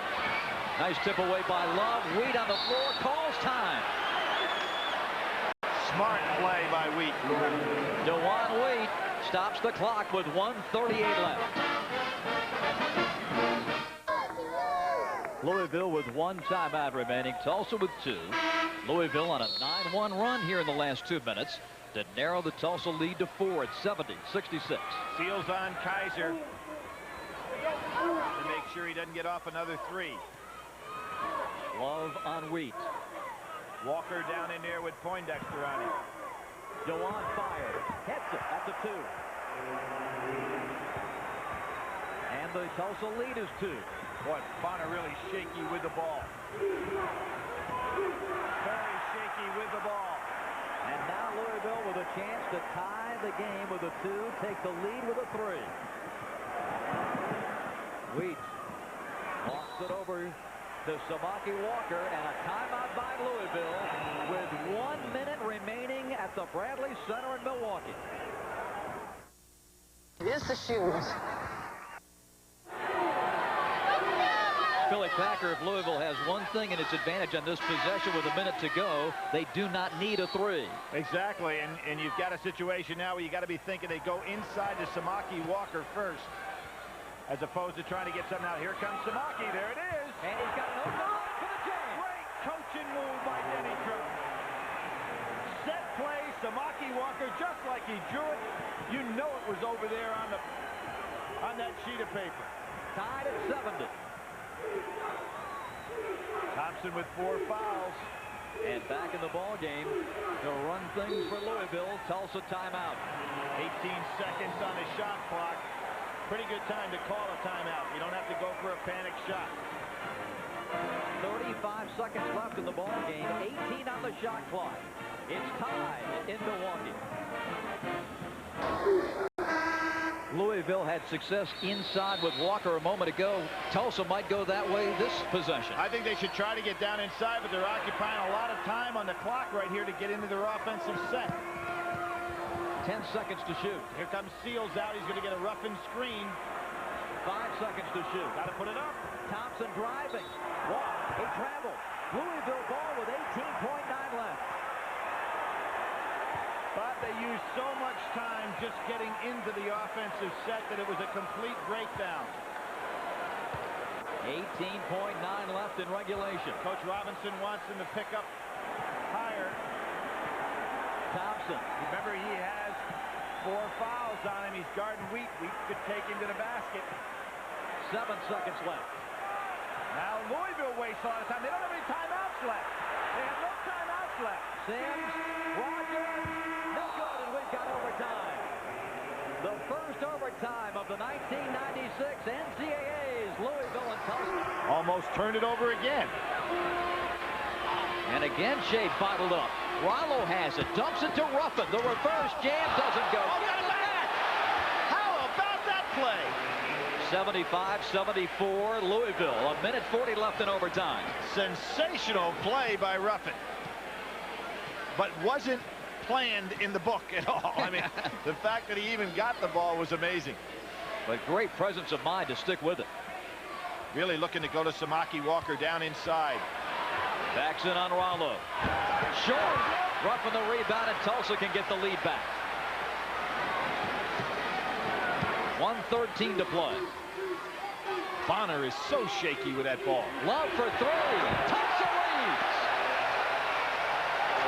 Love, even on that bad leg, that is the one thing that he can do out here today. 77-75 and under a minute to play. In the shooting drills yesterday with that leg, he wasn't able to get enough spring to have the good release. Looking much better now. Wheat for 3. Yes! Louisville leads. Love fell down and couldn't get back to him. 78-77 Cardinals. Well, I think they should be pressing Bonner. They're giving him too much room to operate with the dribble. Kaiser laying off him. Looking for Seals. Bonner jammed up. Travel. He is the man to attack. He's very shaky with the ball. Now Louisville with the ball. 33.9 to play, and Tulsa takes a timeout. The praises of Michael Ruffin, Billy. He may have gotten away with one well, here. He is hanging on the rim, and now he reaches back. Now he gives up with his left hand, is hanging on the rim and puts it back up for a score. Then we've had 2 outstanding jump shots since then. Bonner turning the ball over. Louisville in control here. Will they set up the play again for Samaki Walker? Oh, nice trap here now by Tulsa. And Wheat calls the timeout. 25.5 left in overtime. Louisville ball when we come back. Tulsa with one timeout remaining, but the key graphic there, the possession arrow, belongs to Louisville. And Louisville, no timeouts left. They're having a hard time getting it bound. Oh, they felt that he stepped out of bounds. Weed loses the ball under the bucket, and now a foul is called on Seals. Nobody had a better look at it than Steve Robinson right over there in front of him, and he felt that Weed had stepped out of bounds. Let's take a look. Louisville with no timeouts left. They have to make the pass. Here comes Weed over. I can't tell from there. Well, that was hard to see in that angle. We didn't have the angle on that one. But you saw Robinson react. Yep. And here we see Seals reaching in. Wheatley was the man of the hour in the first half to put Louisville back in this ball game. Now the pressure rising. 32 for Wheat. And the big three that puts them ahead. 79-77. Even if Wheat hits this foul shot, there is still life for Tulsa, trailing only 3. Wheat's high of the year is 35. Not there yet. Missed it. And the rebound out of bounds to Louisville. Dantzler with an excellent job getting inside on Ruffin, who has really been a terrific position rebounder today. Nice job by Tick Rogers to get open. And Rogers fouled. That's, I think, going to be on Ruffin. Maybe came from the backside. It is on Michael Ruffin. It's his third. 15. Check it. 4th foul now on Ruffin, they tell. Now here is a key foul shot in this respect. You make it, you can go up 4, creating a 2-possession game. Tulsa takes a timeout with 15.3 left in free throws when we come back.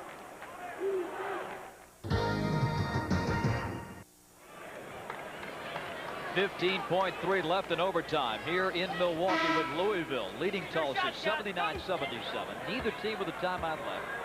And senior Tick Rogers to the line for Louisville with a chance with the 2 free throws to pretty much ice it here for Louisville. He can do that. He was on the line in the first half, but he had a cut on his arm, so he went to the bench. Flynn came in and made the free throw for him. So technically the first 2 free throws of the day for Rogers. He missed it. Tulsa has a chance to tie it. Now they got to be thinking Seals here. Seals and Love. Love covered by Weed, and Tulsa throws it away. Rogers lets it roll out of bounds with 4.2 seconds left. Poor ball handling by Tulsa down the stretch here. Never able to set up in what they wanted. 28 turnovers, 5 in overtime. All ball handling mistakes. Quick foul. Rogers will go to the line again. I mean, they have the right idea mentally, but they're just not executing at all with their ball handling. So Rogers back to the line. And 2 free throws for him with 2.9 left. It's kind of interesting. Tulsa on the year had 2 more assists than turnovers. Louisville on the year had 39 more turnovers than assists. But today the tables were turned. Now Denny Crum wants his guys to pick up full court, make them occupy a lot of time coming up the floor. Louisville by 5. And they'll advance.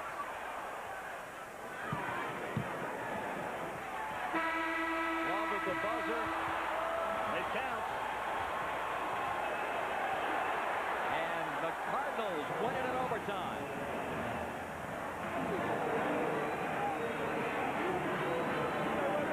Louisville 82 and Tulsa 80, and the Cardinals now move on to advance in the second round Sunday against the Villanova and Portland Victor. Bob, I don't think I've seen a game with as much ebb and flow in terms of how the game was played. A Tulsa started out with a tremendous play on the inside early as Louisville just couldn't get on track, and then all of a sudden Wheaton took over the ball game. Tulsa gets in a situation to say, hey, let's go back inside. When they did that, they were very effective, but you can see what happened to him here down the stretch drive. Thompson, who had been playing great defense on Wheaton the entire second half, got himself in foul trouble, and when he sat down, they had no primary ball handler. Bonner had all kinds of problems, and they turned it over so much it just knocked them out of the ball game. Can you imagine turning the ball over more than 25 times and having yourself just with a 2-point loss? Amazing, isn't it? It is. So Louisville, the 6th seed, on to meet the Villanova-Portland winner, and that game is coming up next year in Milwaukee tonight. It will be Michigan and Texas and Wake Forest in Northeast Louisiana. The genuine Chevrolet players of the game. And for Tulsa, Michael Ruffin with a terrific first tournament game, 21 points, 16 rebounds, 33 for DeJuan Wheat, including the big 3 in overtime to put Louisville ahead to stay. They are the MVPs. A tremendous game in Milwaukee goes to overtime as Louisville wins its 21st of the year, 82-80 over the Golden Hurricane. For Billy Packer, Bob Rathman, now let's go to Pat O'Brien. All right, Bob, thank you very much, and a heck of a game. Turnovers for Tulsa had 5 turnovers in overtime in that game. 28 in the game, so you can't win when you have that many turnovers. That's not going to hunt. Let's go to other games around the country right now, update you on the games that are active in the country right now. Kansas State and New Mexico. This is out in the east in Richmond. K-State leads 19-16 there in the first half. In Santa Clara, Maryland game out in the west in Tempe. They're knotted at 19 now, a 10-7 game in the first half, 7:55 to the halftime there. And Cincinnati leads UNC Greensboro out in Orlando 22-12, and 12 minutes and a few ticks left in the first half. We're going to send you all out to your games after this. Those of you expecting Portland and Villanova, we're going to start you out in Orlando with the North Carolina, UNC Greensboro, rather, Cincinnati game. We'll do that right after this word from your local station. Stay with us.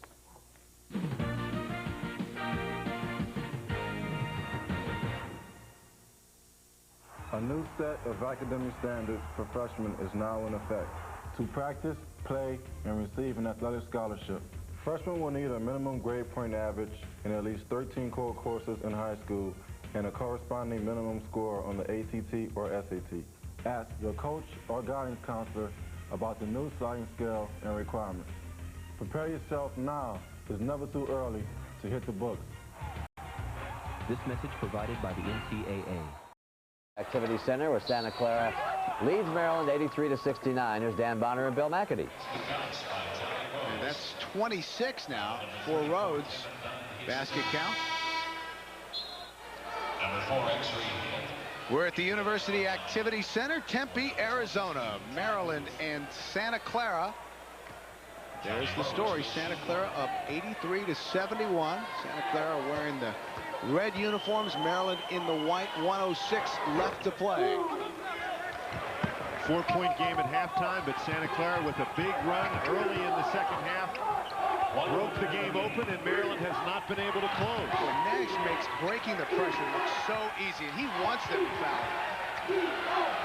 He's only missed one today. Finally, he is fouled by Profit.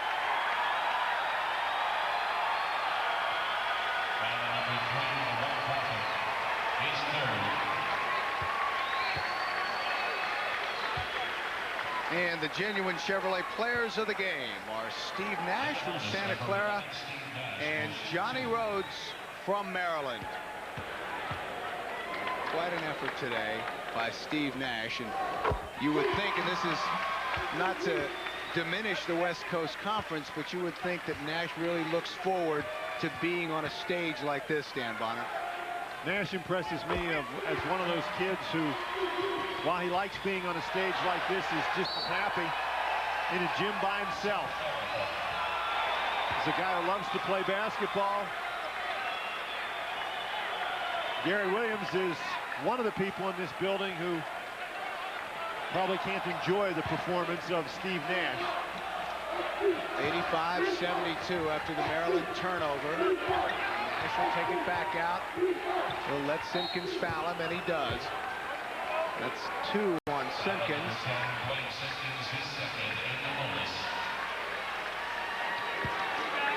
Nash has 24. There's the Maryland bench. And that Maryland team with those 4 seniors closing out their college careers. Maryland, of course, has gone to the Sweet 16 the last 2 years. Lost to UConn by 10 last year, to Michigan in '94. Take a look at Nash from the foul line. Now 15 of 16. 87-72. Elliott with the 3. Winding down, and it looks like the Broncos are on their way to the second round.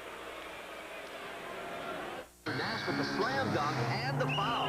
Catch Don Johnson as Nash Bridges, March 29 on CBS. Santa Clara upset in the first round of the West Coast Conference Tournament by Pepperdine, about to take a big step here in Tempe. Leading 87-75. Nash on the breakaway. Simpkins doesn't foul hard. It's always a little scary when a guy's up in the air like that, and Simpkins shows a lot of class by just getting the touch on. Nash has been on the passing end of most of those today, on the receiving end that time. 15 for 16 from the free throw line, and Johnny Rhodes, extra hip Dwayne Simpkins, leaving the ball game for the Maryland Terrapins for the last time.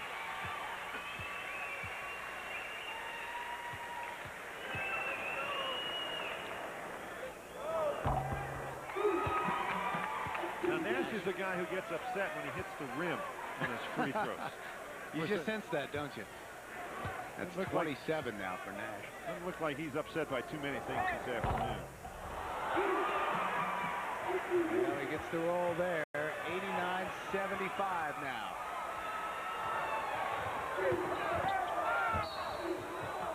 And Nash commits a foul. That's Matt Radu in the ball game, as Gary Williams has cleared his bench. That's 4 on Nash, and that'll be it.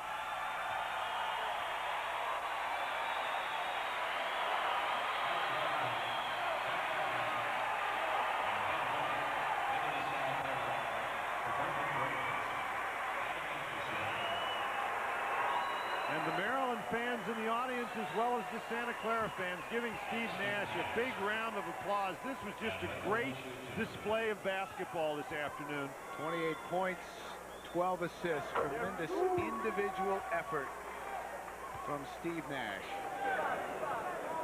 We'll look ahead a moment to the potential Kansas-Santa Clara game, the second round, if that were to happen. Of course, Kansas still has South Carolina State. That's our next game, but that would be very entertaining. Fields is fouled, and Garnett's going to pick up that one. Can Santa Clara match up against Kansas inside with Graves, with Gunn and Sedlock? I think so. Those guys, the Santa Clara inside game, did a great job today. They contributed both offensively and defensively. The key, obviously, is going to be Nash. And as we've noted, Maryland's first opening round loss in the tournament after 12 straight victories. That will be now the NCAA record. And Bill, one thing interesting to note as you look at the conferences, that's something that people like to do in the NCAA tournament, see how the conferences are doing. And right at the moment, the Atlantic Coast Conference over in the NCAA tournament. Well, they were going to get Jasikovic for the foul. Garnett looked like he was trying to negotiate a gauntlet. Lots of smiles over there on the Santa Clara bench, and the heads are bowed on the Maryland side.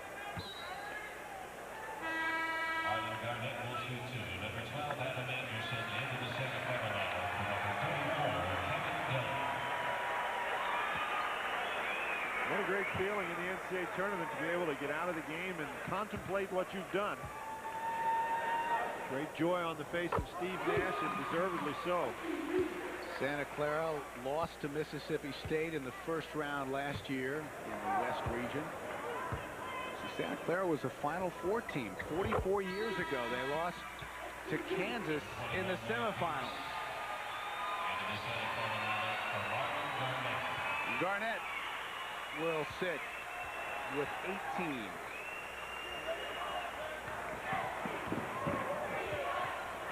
Jasikovic. 3.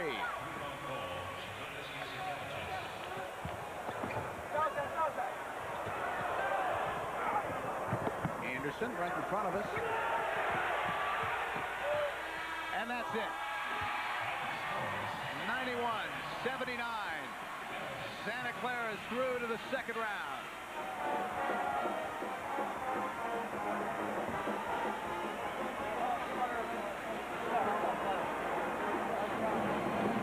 So there's our final. Santa Clara 91-79 over Maryland.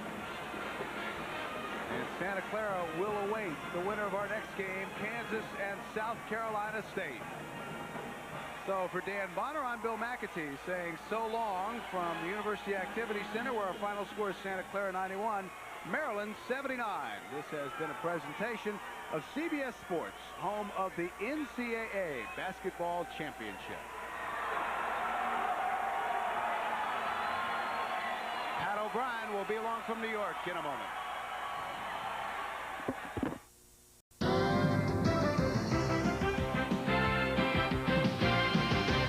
There's that camera anyway. It's up there somebody. Hi everybody. I'm Pat O'Brien along with Clark Kellogg. Some of you will see now number 15 South Carolina State and number 2 Kansas in about 30 minutes. That's for some of you. And tonight all of you will come back, we hope, at 7:30. That's when our coverage begins. Jim Nance will be here for you at 7:40. Boston College in Indiana, Northern Illinois and Texas Tech, Northeast Louisiana, Wake Forest, and George Washington in Iowa. A dangerous game, says Clark Kellogg. And then around the 10 o'clock hour, those are the games you see there. New Orleans and North Carolina, Georgia Tech playing Austin Peay, Texas, Michigan, Valparaiso, and Arizona. That's around 10 o'clock, and that's your prime time coverage for tonight. Santa Clara beats Maryland today. 91-79 was the final, and Maryland was looking, Clark, for its 13th straight opening round game victory. Wasn't to be, though. Steve Nash feeds Drew Zurich for the slam, and he puts it in. Excuse me, Pat, but he dropped dimes all day long, did Nash. Here you see Johnny Rhodes with the pilfer and the points on the Maryland press, but for the most part, it was too much Steve Nash. Here in transition, knocking down the 3, and he comfortably handled the press all day. Watch Marlon Garnett get the ball inside, puts a great spin move on Mario Lucas, and Santa Clara goes on to win it. They're celebrating on campus. 91-79, the final there. Out in the Midwest, a blowout in the second half. Villanova and Portland at 75-33. The Portland Pilots have a lot to dance about. Billy Packer is at that game. Portland's Deion Holton. He's looking for help, but instead it's Kerry Kittles. K-squared to the cup.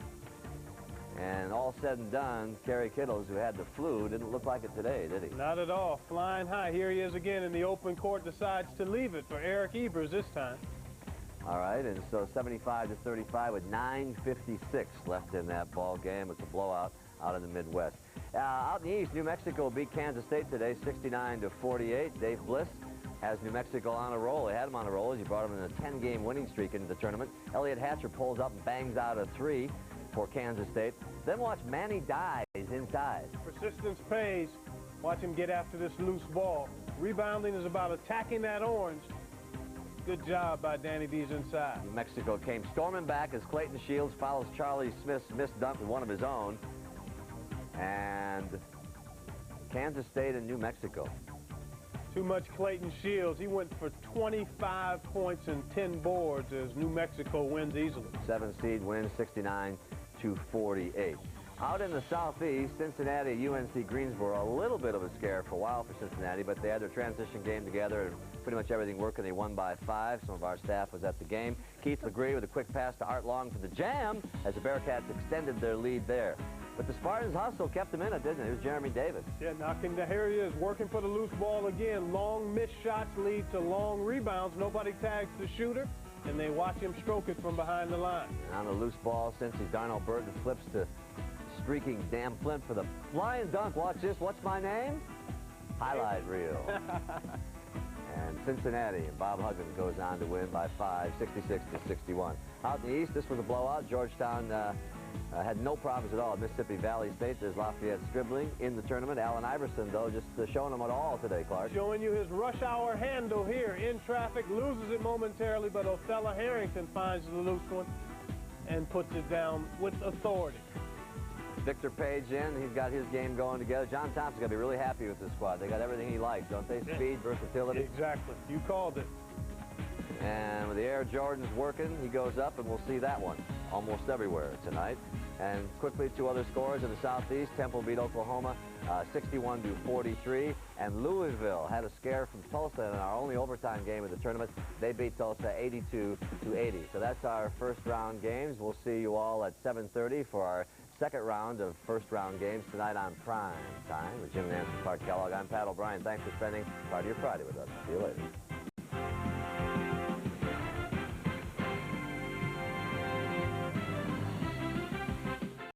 And let's go there right now for a little taste of the action. Bill McAtee and Dan Bonham. Arizona in white. They lead 25-10. McClain. Very physical basketball game here in Tempe. This is Terry. The 3. Arizona's defense has been outstanding. Valparaiso just simply can't get anything going on the offensive end, and now it looks like the Arizona offense kicking into high gear. Timeout on the floor. 8:28 left to play in the first half. Arizona up 18. That one looks like it could get ugly. Already up 18 in that one. Now, the other game being played at the moment is in Orlando. Georgia Tech and Austin Peay. Were they hot? 60% from the field, over 60% both teams in the first half. Bobby Crimmon's team only led by 4 at the intermission. As Matt Harping on the pass from Drew Barry. Governors, though, stay close. Colby Pierce with the steal. And watch him go all the way. Nice look away to get the lane to the middle. Austin Peay really does a good job going from defense to offense. Cole Casbin has to watch from the bench, broken foot. Stephon Marbury driving layup for Georgia Tech. And we were talking about this game really being a race. And 60-51, they are still simmering down there in Orlando, aren't they? Yeah, they've got it going on. Up and down, up and down. It's a fun game to watch. So we had 3 ACC teams lose. Then Wake won earlier today. Carolina leads. Georgia Tech leads. And we're going to pick up the play now in Orlando. They're coming out of the break. Here's Sean McDonough with Bill Raftery on the call. Yellow Jackets by 9, 15:41 remaining in the second half. Georgia Tech led by 4 at halftime. Came out flying to start the second half. Hit their first 4 shots from the floor. But since then, they've turned it over 4 times. They're still 4 for 4 this half. Defensively, I think Georgia Tech stepped up too, and that's the difference right now. Been more solid, and they get a little slippage right here as Maddox helps out, and they don't convert. Crenshaw missed an easy one, and Maddox rebounded. Marbury unselfishly to Harpring. He cannot miss. This team loves to give it up, and it all stems from Drew Barry. The extra, he just set up Marbury and Marbury the extra hit, and Barry got a piece of that one too, Sean. And Maddox a block. Harpring is 9 out of 10. He has 21 points. Saunders from the same spot. And Harpring hit from a moment ago, and the rebound to Bubba Wells. 12-point lead for Georgia Tech. Pierce. This is the largest lead for Tech, and a swat by Saunders. That was an aggressive takeaway. And Coach Luce complained a little bit, but I think he got all ball. Austin Peay scored 47 points in the first half. They have only 4 points in 5.5 minutes here in the second half. They said at halftime they needed to pick up their man-to-man defense, and they have. A lot easier to get the ball inside this half. Fatigue a big factor. Now the deep bench. Look at this penetration. Oh, a lingerie move. Pick them up, boys. They're all on the floor. Oh, the extraordinary use of the bounce. Stephon with 10 points. Pierce. Now Michigan has to go back to man-to-man. Clock working against them. Texas leading by 6. Jordan out to Freeman. Shot clock again. Pretty good 7. Pretty good ball fake by Jordan. He's saying to look at the clock. Freeman over White.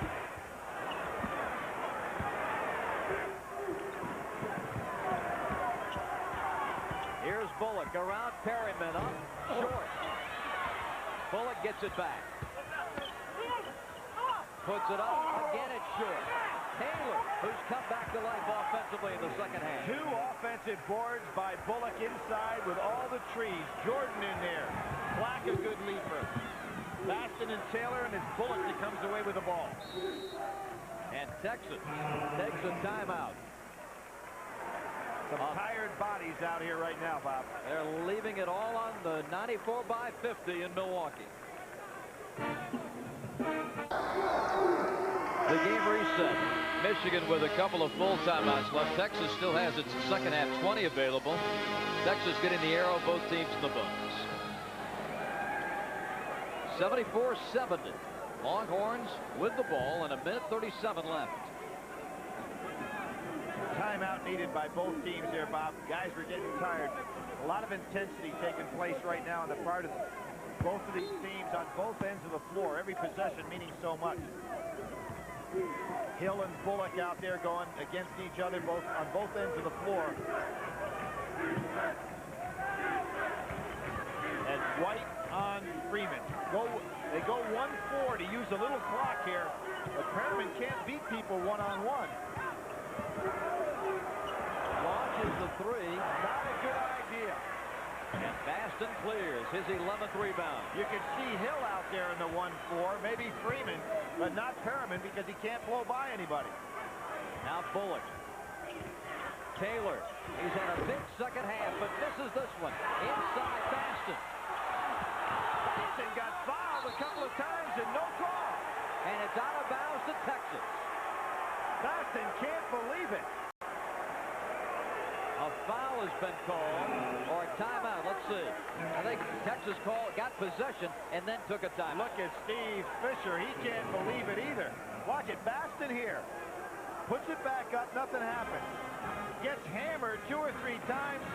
And there's Hill, who has been all over the floor, coming up with it. No foul here. And Hill called the 22nd timeout when he got the ball. Well, he's done it all here in the second half. That was a very big exchange. 54 seconds down for 2-possession game. If you're Michigan, you've got to get possession.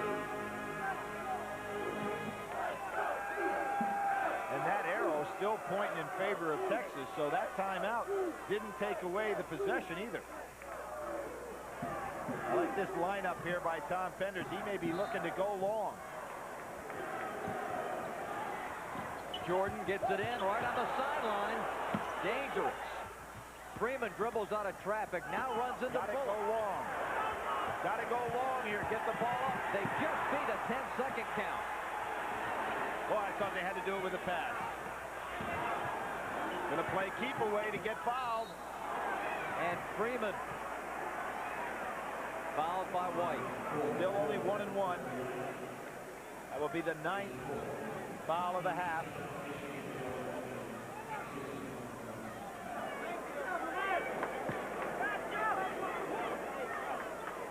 17 fouls now on Michigan. And Reggie Freeman. Well, one Big Ten team was able to make a miraculous comeback. Iowa with the 17-point comeback against GW. But this may be asking too much of the Big Ten here. Still a 2-possession game, even if Freeman hits this one. Yeah. But they got to get it up quickly and probably get Bullock to get some kind of screen and put up. Conlon comes in for White.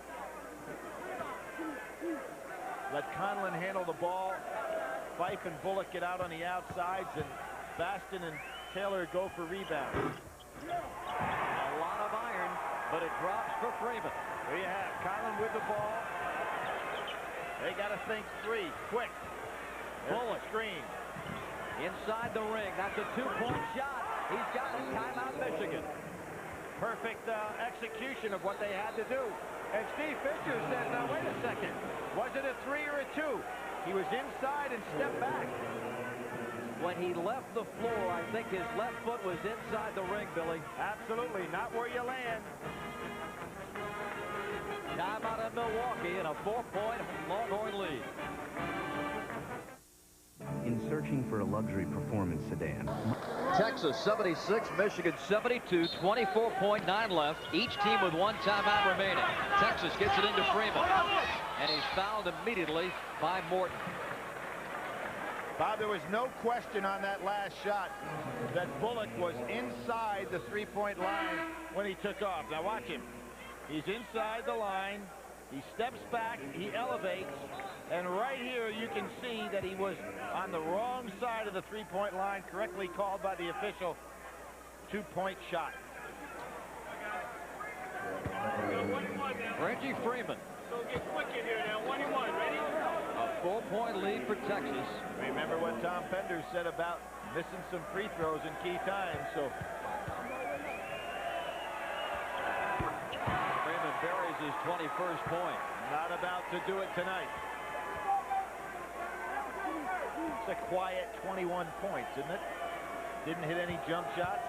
And only 1-3 for Freeman. Right. Had a real tough time from the outside. Was well guarded by Michigan, but he can score. Basket to White. What are they waiting on? Fight. Baston puts it in. And Michigan uses its final timeout here with 11.8 left. And Texas leading 78-74. Comes a disciple of... Well, Bob, as expected, the number ones are still all alive. Who are the giant killers, guys that beat number ones? Well, Duke has beaten number one 7 times. They're out of here. North Carolina 5 times, still in. Indiana 4 times, they're out. Kansas 4 times, they're still in. And Michigan 3, they may be out of here. So Kansas and North Carolina, the 2 teams that have knocked off the most number ones that are still alive. Kansas, Purdue, is that a possibility? What do you think? And the North Carolina team put together a very impressive performance in Richmond tonight, winning by 30. After starting out the game 0-8, is that what it was? 8-0? I believe that's in the wrong direction. Well, Texas and Tom Penders have advanced here. 1-1. Penders keeps a streak alive, barring a miracle here from Michigan. Penders will be 7-1 in his coaching career in NCAA first-round games. And that includes Rhode Island, where he won in Chapel Hill. Here's Bullock driving and scoring. Smart play by Texas not to do anything whatsoever. What do they call here? They have called a technical foul for too many timeouts. 3.2 left. Well, the Texas players, remember last year, Syracuse, the only way they could possibly lose to Arkansas, called too many timeouts.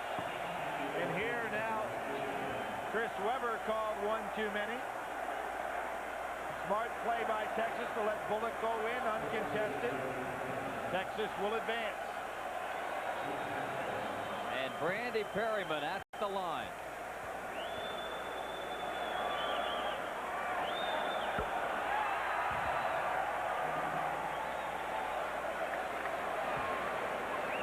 Perryman now is 35 of 37 technical fouls that he's made in his career.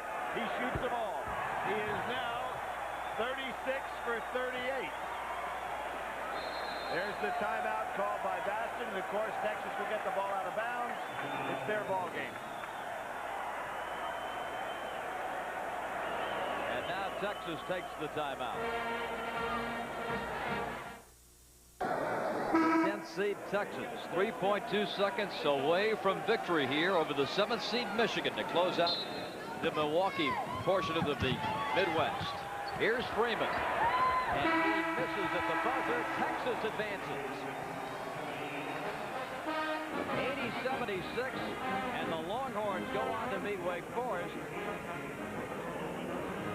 Earlier today here in Milwaukee, Louisville won in overtime over Tulsa.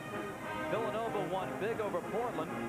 There was some nice sportsmanship right there, telling Maceo Basin he not only played a fine ball game, but that timeout wouldn't have made a difference. The Genuine Chevrolet Players of the Game. And we honor 2 young men from the State of Texas. Dallas's Maceo Baston for the Michigan Wolverines. Lamont Hill had a great game, key steals and key buckets to lead the Texas Longhorns to victory here tonight, 80-76 over the Michigan Wolverines.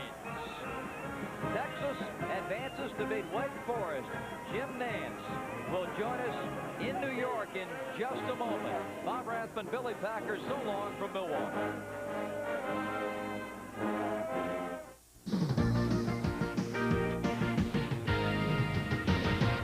Okay, Jim Nance back in New York. Coming up next for most of you, it's your late local news, followed by The Late Show with David Letterman and his guest tonight, Bruce Willis, right here on CBS. The scores from the back half of our doubleheader tonight, closing out with Texas and Michigan. Texas winning 80-76, but out there in Tempe, still one game in progress. Arizona leading Valparaiso by 39, led by 36 at halftime, did Zona. But it's 39 now with inside 2 minutes to go in that game. Here it is, Texas advancing to the next round to face Wake Forest on Sunday. For the second time in 4 years, Michigan in the tournament ends its run with a timeout that doesn't exist. April the 5th of '93, Chris Webber's timeout in the championship game ended the Wolverine hopes, and tonight with 3.2 seconds to go, Michigan down 2, and you know, there really was still a chance there for Michigan had they not had that blunder. Oh, I agree with you. I think it was a slim chance, but nonetheless it was a chance for them maybe to make a foul and get a chance to maybe tie with a three-point shot, hoping for a missed free throw. Or even steal the inbound pass. Right. So Texas wins at 80-76, and Tommy Penders does a great job in this NCAA tournament. He certainly has over the years. Back to his days at Rhode Island and doing it also through the years at Texas. Some of the other scores we want to go through. Georgia Tech and Austin Peay, and Matt Harpring, 27 points, 10 rebounds tonight, Clark, on that one. Yeah, he's a solid player. Really does a great job night in and night out. He's really undersung, but he had a big game again tonight. ACC had a big night tonight, 3-0 after opening the tournament 0-3, that conference. Tech, Wake, and Carolina advancing. And in fact, as Georgia Tech moves on to the next round, there's North Carolina, 83-62. Tar Heels were down 15-5 at the start, then somehow turned it around and built a 32-point lead before a final margin of 21. Jeff McInnes had quite a night, too. Huge game. Not only did he have 25 points, but he also had 11 assists. That 25 points matches his career high. Serge Zwicker also with a good night as the Tar Heels move on and will face Texas Tech on Sunday there in Richmond, East Region action. We'll continue on the road in just a moment.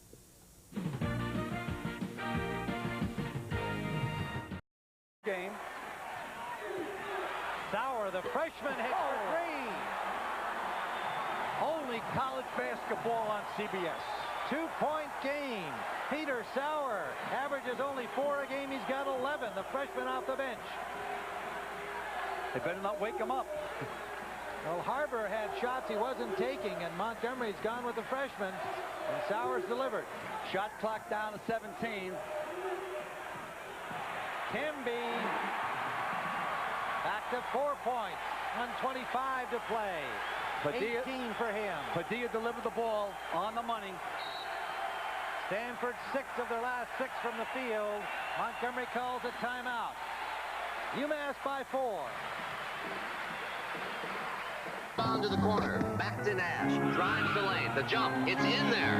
Don Johnson is Nash Bridges, March 29th on CBS. Top rank and top seed. UMass leading by 4 with 1:19 to go over the 9th seeded in the East, Stanford Cardinal. And Harbor's drive is blocked, but Stanford keeps the ball. Deion Cross. Both teams are in a 1-on-1 on the foul line. Knight takes over possession from Popping.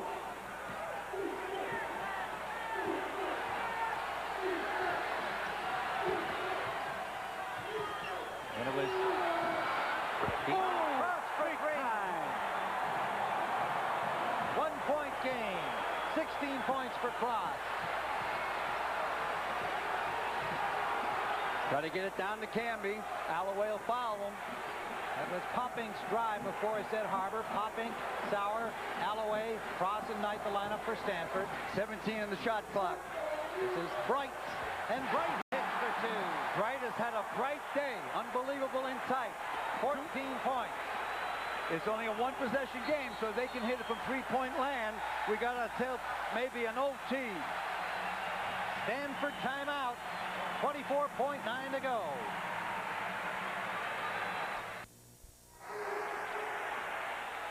Reverend Knight drives baseline, kicks out to his man, buries it. Now down the other end, the bench reacts down the other end, who's having a magnificent game. Here's Bright from the foul line, all net. 24.9 seconds as the ball comes into play. Stanford in possession, down by 3. Sauer, well short. Canby rebounds, fouled immediately by Alloway. I give the freshman credit for taking that shot, but I think they would like to have the ball in Cross's hands. There was plenty of time left, at least 15 seconds. 13.9 on the clock now. UMass with 2 timeouts remaining. Stanford with 1. Neither team with 20s left. Possession arrow, Stanford. Canby at the line. He's 0 for 2 from there, but makes it. 19 points for Marcus Canby. He's a 71% shooter from the line. Makes it extremely difficult for Cardinal now. They need 2 possessions to either tie or win the ball game. And Canby makes them both. 5-point game again. 11 seconds left. Knight just chucks it up. Thought he was going to get a foul. Did not. And Padilla. Whoops. Padilla threw it out of bounds, but only 9 points of a second left now, Tim. 9-10. And UMass is going to escape the challenge of the Cardinal and advance as the first team into the Sweet 16.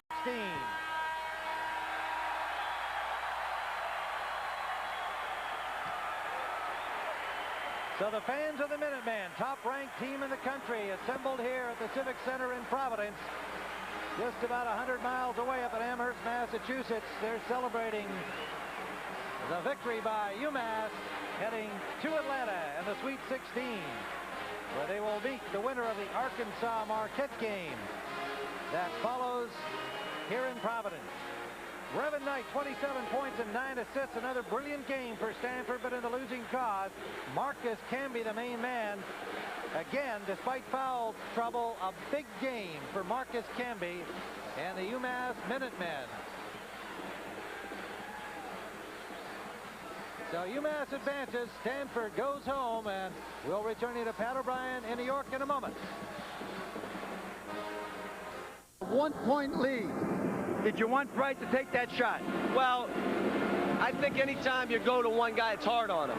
So we ran a little play where either post marker should get Dante a jumper. We don't call timeouts in that situation. We've been in so many close games all year. We just play on, and I think the kids really performed. What did you think of Canby's play today? I am so happy because I think he's back to being Marcus Canby, physical in the post, getting plays tough, making his whole game will start showing now as this tournament goes on. I'm just so proud of him and so happy. Okay, thank you, John. Thanks. See you down the road.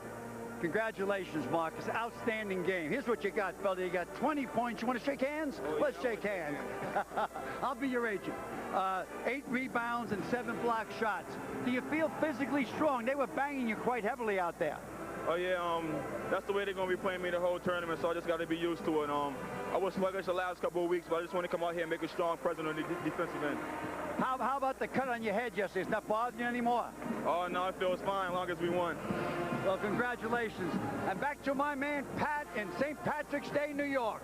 Hey, thank you very much, Al. Happy St. Patrick's Day to you and all you out there. This is a big weekend for that. But, you know, I was surprised they didn't go to Cross or Knight there at the end. Instead, they go to the freshmen. Yeah, Pete Sauer took the shot. I think Knight wanted to try to penetrate. I don't know if that was a call play or not. I would have gone with one of the 2 guards. Well, they shouldn't hang their heads too low. They extended UMass by 5 points at the end, but they're going home, and UMass advances. Here's what's coming up next year on CBS out in the Midwest. Iowa State and Utah, a 5-4 matchup there. We'll talk about that in a minute. Then at 2:37, we're going to send a lot of you folks to see Arkansas and Marquette, another scary game. Yeah, Clark. very good matchup, both of those. All right, for more on the Utah game, let's go out to Dallas, where Mike Gorman and George Raveling filed a report just a short time ago. Here's what they had to say. Welcome, everybody, to Dallas, Texas. Just a beautiful day here in Dallas, and we've got action in the Midwest region coming up. In just a little while, it's going to be Kentucky, the #1 seed, taking on Virginia Tech. But the next game of the day for us is going to be Iowa State in Utah in what looks like a heck of a basketball game. I'm Mike Gorman, along with the coach, George Raveling. The story all week long has been Keith Van Horn. 9 days without practice, 3 days in a sick bed. He did come and work out yesterday, and we're talking here about one of the best players in the country that nobody seems to really know about, George. And Mike, that's strange. This is a young man who was the freshman player of the year in the Western Athletic Conference, 2-time MVP. People should know about this young man because he's big time. He's big time, and he's got the whole game, doesn't he? Oh, he's tough inside. But, Mike, this is a young man who steps outside and can face up, put it on the floor, and create. But what Utah needs out of him today is his court savvy and his leadership. You were telling us all last night about a similar experience you had at Washington State where your guy came up big, right? Well, a number of years ago, my leading scorer, Donald Collins, laid in a hospital bed for 3 days. He gets out of the hospital the afternoon of the game. He plays. He scores 31 points, and we win. Now, if that isn't a miracle. Yeah, that's the kind of miracle that Rick Majerus is hoping for here this afternoon. Right now, we'll send it back to New York City. All right, fellas, thanks. Here's Keith Van Horn just a little while ago warming up. He was listed as questionable. He most likely will start. His eyes don't look very good. No, he certainly looks like he's been a guy that's been out of action for a while, but nonetheless, the adrenaline gets flowing. When you're not feeling well, you subconsciously concentrate a little better. The big question about him is fatigue come second half. You can see that in his eyes, but he's most likely will start. Our games coming up later here on CBS. Let's show you those. Got a lot of #1 seeds playing today. Georgia and Purdue. The Hokies against Kentucky, and Eastern Michigan and UConn. You've been looking at that game, haven't I've got the isolated cam on that one. The Eagles could give the Huskies problems. And then a quadruple header today, as we said. Malik Rose and Drexel against John Wallace and Syracuse. And then Princeton and Mississippi State, a game a lot of people out here in the East have been targeting on the front page of every paper and periodical. Let's take a look at a couple of the brackets now and show you how the tournament has been shaping up right now. And there you see that Massachusetts has advanced, and they will play the winner of Arkansas and Marquette. If Arkansas plays 40 minutes of hell and not heck, they might be okay, huh? Couple that with some perimeter shooting like they had the other night, and they've got a chance to pull an upset. All right, continuing on the brackets in Richmond on Sunday, we have North Carolina and Texas Tech, and New Mexico and Georgetown. Good matchup, although the Hoyas look awfully tough right now, Pat. Out in the Midwest in Dallas, Kentucky and Virginia Tech, and Iowa State and Utah. We talked about those games. They're coming up today here on CBS. Then in the Midwest, there are Milwaukee on Sunday, Louisville and Villanova. I like that game, don't you? Maybe one of the best matchups all weekend long. Both teams have balance inside and out. Jim Duncan and Wake Forest against the #10 seed Texas there. Then later today, UConn and Eastern Michigan. We talked about that. And Princeton and Mississippi State. Last game for Pete Carrill? I think so. The glass slipper shatters today. And then on Sunday, Boston College and Georgia Tech and Temple and Cincinnati. John Chaney against Bob Huggins. They almost would have to play that one in a weight room, a physical battle. And then Albuquerque later today, out in the West, it's Purdue and Georgia, and Malik Rose of Drexel, and John Wallace in Syracuse. And then in Tempe on Sunday, Iowa and Arizona and Santa Clara. They're still partying at the Brass Rail, I think, there, and they take on Kansas. We'll be back with more after a word from your local station. Stay with us.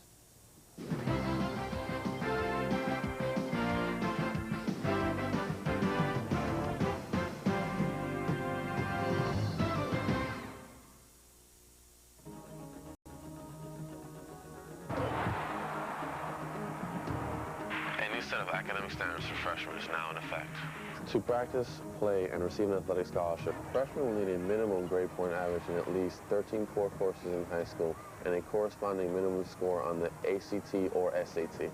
Ask your coach or guidance counselor about the new sliding scale and requirements. 2-29, Iowa State in red, Utah with the ball.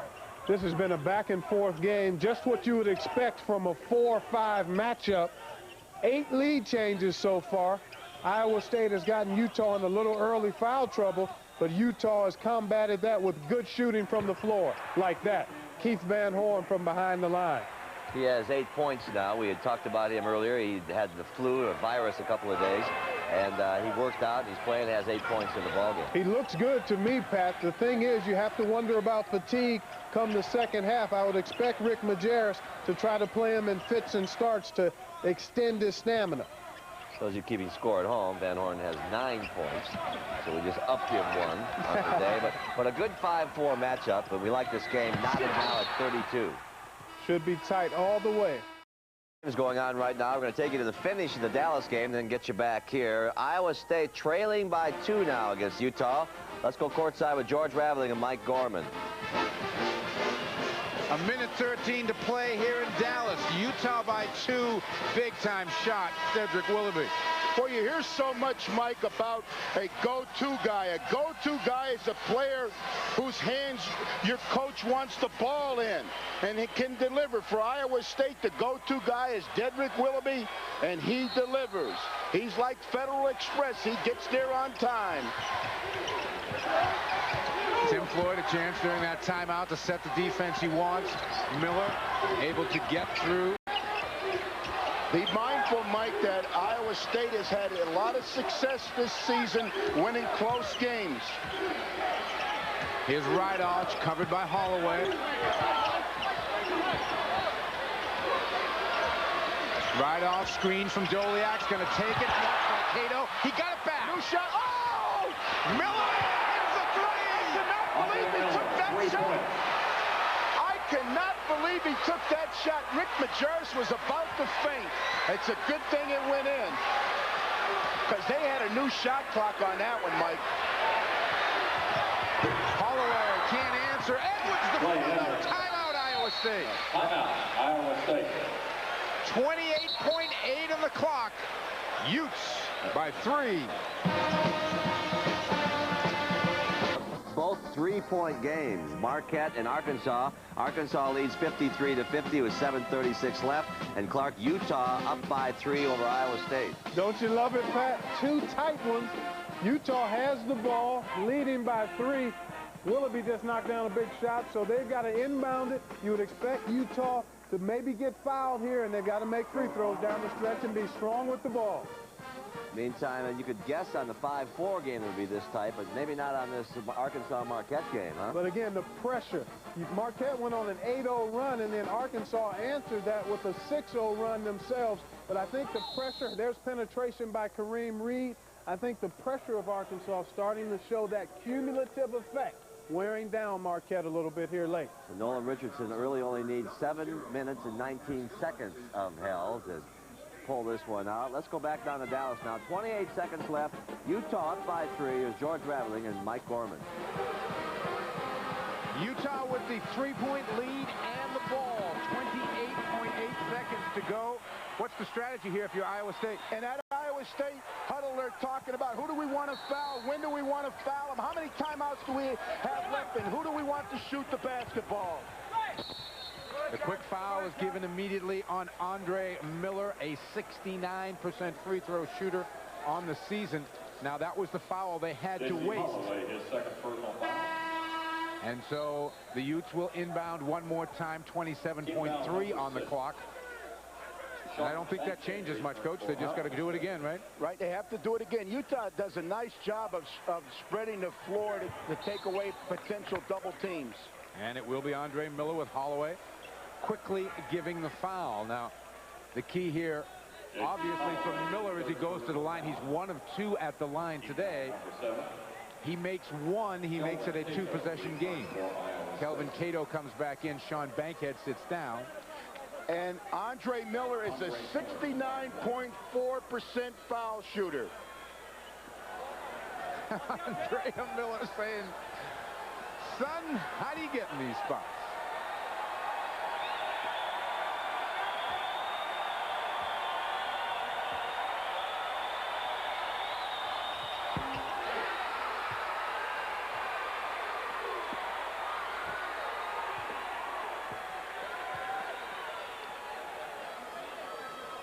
This is the one here, Mike. 26.4. It's a 2-possession game as we speak at 68-64. Big time. What I like about Andre Miller's foul shot attempts was he had a routine, he relaxed himself, and he stayed with the routine. 5-point game. Holloway looking for a shot. Can't get it to Willoughby. Now he does. Willoughby comes up shooting. No rebound. Taken down by Hanson. He gets fouled by Mardeman. And it's looking like the Utes might be leaving Dallas winners. All right, and so it's a 5-point game, Utah leading. And let's go back to Arkansas and Marquette. Arkansas up by 2 now, with 6:12 left in the game. And here's Al McGuire and Tim Ryan. The score is 53-51. Arkansas by 2. McCaskill will be at the line for Marquette. Both teams continuing to struggle shooting from the field at 31% each. From the free throw line, however, where Marquette is once more, they are 14 of 15. And Al McGuire has been saying this could wind up deciding the game. It's a 2-point game, 6:12 to go, Arkansas on top. As we get into crunch time, it's very, very important to make the fouls. And especially Arkansas has 5 shooters out there that are questionable when they go to the foul line. Arkansas only 8 of 17 from the line. McCaskill makes 1 of 2 to make it 15 of 17 from the free throw line for Marquette. Robinson for Arkansas and Crawford for Marquette are both playing with 4 personal fouls. Got a 1-point game, Arkansas on top. It's been close all the way after an 11-point lead by Marquette was erased in the first half. After a minute to go, and Arkansas, a team that many thought didn't deserve to be in this tournament, with an 18-12 mark, 3rd place in the SEC.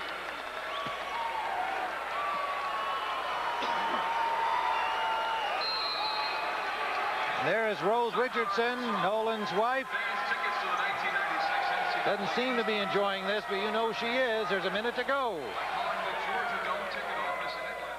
East leading Marquette, the 4 seed, 60-52. Here's the timeout picture. Each team has 2 full timeouts left. Marquette has 1:20. Both in the double bonus and fouls, and the possession arrow is Marquette. Reed at the line. Here's whom to foul if Marquette gets their opportunities. Obviously, Bradley the best of the lot. Not a good foul shooting team. 62%, the 2nd worst ever in Arkansas history over the season. Marquette has to score from 3-point land. They're in a 3-possession game now with less than a minute. 9 points the difference. Crawford. Bad pass from Crawford. He thought Pieper was breaking. Crucial turnover. You know what happens, Tim, here? A 12 seed could advance to play #1 UMass down in Atlanta. Wilson down to Hood. Fouled by Crawford. Arkansas is used to winning in the NCAA. Why did they get in? I spoke to Nolan Richardson. He said one of the reasons is our tradition. We deserve to be in. Finalists a year ago, champions in '94.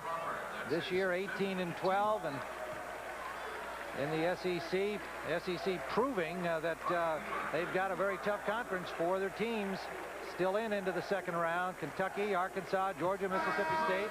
At the line, he'll shoot 2. Hood at the line. Derek Hood, these young players for Arkansas played very poised basketball in these first 2 rounds here in Providence. Victory over Penn State 86-80 in the 1st round. Marquette ranked number 20 in the country, struggling from the field today, and the up and down play of Arkansas bothering them as it did Penn State. 10 points now for Derek Hood, freshman from Kansas City, Missouri. Also, Nolan said about Hood, a couple of years from now, he could be one of the greatest athletes he's ever coached. Call rebounding, still a 10-point game. Pieper, the 3-point shooter, with the ball in his hands, gets a look and in and out, and Hood with the rebound. Pieper fouls Reed immediately. For Marquette to win, they got to have at least 4 of the starters in double figures. And obviously this game, McCaskill came up dry in the drought. Crawford wasn't anywhere near his average, and Efit was just also ran.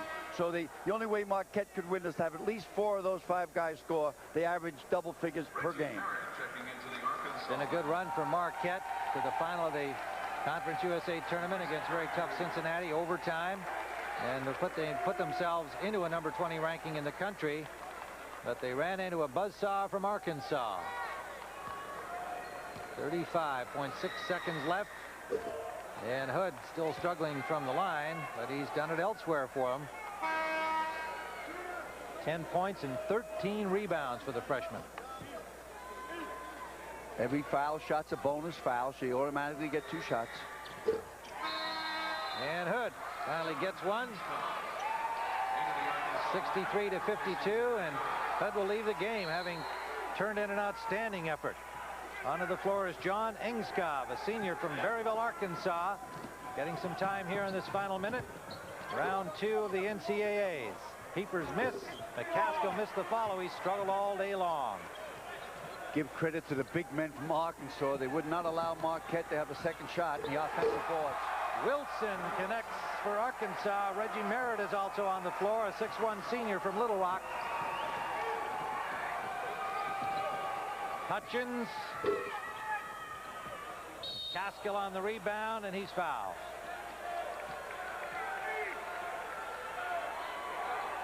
Jamal McCaskill will go to the line. A disappointing day for him.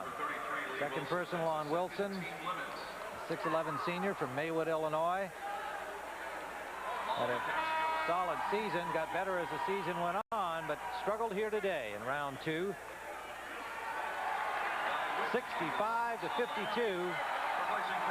Arkansas on top. Bradley goes out, and what a thrill for this young man. His family and friends here. He's from Everett, Massachusetts, a suburb of Boston. So everybody here in the area to enjoy his performance. Pat Bradley hit the key 3-pointer from outside when he came back in after he injured his ankle with about 6 minutes to go. McCaskill makes 65 to 53. He's going to finish it up. Ball goes out of bounds with 4.5 seconds left. 4.6. Suey. Suey indeed on to meet UMass, the top-ranked team in the country, as Aaron Hutchins makes the final shot. 65 to 56. The Razorbacks, the number 12 seed, into the Sweet 16 against UMass, top team in the country. 65 to 56, the final score. And there it is. They'll be in Atlanta. UMass and Arkansas, 1 against 12, are genuine Chevrolet players of the game today. Darnell Robinson, the only upperclassman starter, the junior, had a big day for Arkansas. Aaron Hutchins for Marquette. CBS Sports coverage on the road to the Final Four will continue in a moment. You can advance Arkansas in your brackets, and the selection committee obviously knew what they were doing when they put Arkansas in this tournament, and they move on in the tournament. Here's the next round of games here on CBS. Those 3 number 1 seeds are playing this afternoon. Georgia and Purdue. We're going to show you that game in just a moment. Virginia Tech and Kentucky. That game at 4:53, and at 4:50, Eastern Michigan and Utah. We'll get you to those games. We want to start everybody at Georgia and Purdue early in the game. Advanced to the second round by beating Colgate, but the win didn't come without a price. That's because freshman sensation Ricky Moore went down with a shoulder injury trying to make the block here. His shoulder popped out and popped back in. He will not play today. It's the 7th time that has happened, and he is hopefully will be able to come back later on during the tournament if they advance. My partner, Quinn Buckner, huge loss for them. Yeah, I think it's a huge loss because Ricky Moore is the guy that guarded Allen Iverson in the Big East championship game. Did a very good job on him. And when you have quickness, then you got to worry about how Moore is going to play. The rotation is going to be the problem they have. So if this situation is going to put some more pressure on Daron Sheffer as well as Ray Allen. When you look at Eastern Michigan, they came off a big win against Duke. They were ranked as high as 23rd during the regular season. They feel that they have a legitimate shot to win this basketball game, and they're ready to play. We talked to them just before we all went on air, and what they've got is a very outstanding point guard. Earl Boykins is a guy that can handle the ball. He can make plays for you. He's disruptive on the defensive end. He got 23 points, 4 steals in the game against Duke. He's got to have a big game for them. And your starting lineups, keep your eye on number 3, Derek Dial out of Detroit. He had 10 points against Duke the first time. And the tip is controlled by Eastern Michigan. James Howe, Kerry Sitton, and Larry Limbo, your officials. To start out, Boykin is being guarded by 6'5", Daron Sheffer. They're trying to go by. They got a height advantage. They want to take advantage of that. And our first bucket of the game goes to Theron Wilson. Wilson had 5 block shots against Duke on Thursday. So Eastern Michigan, 25-5 on the season. Won the MAC championship, lobbed inside Sheffer, and he'll get it to go. See, that's taking advantage of Boykin having to guard Sheffer on the other end. And Brian Tolbert trying to hesitation, and he travels with the basketball. You know, you want to see an up-tempo game. If you're Eastern Michigan, they will push it up, but so will Connecticut. And I think at some point the size of Connecticut is going to present problems for Eastern Michigan. And you see the full court pressure already by the Eagles. They lob it ahead, Sheffer. Rudy Johnson on the right wing. 5th-year senior out of Jacksonville, Florida. Kirk King. Back to the basket. Johnson from 15, partially blocked.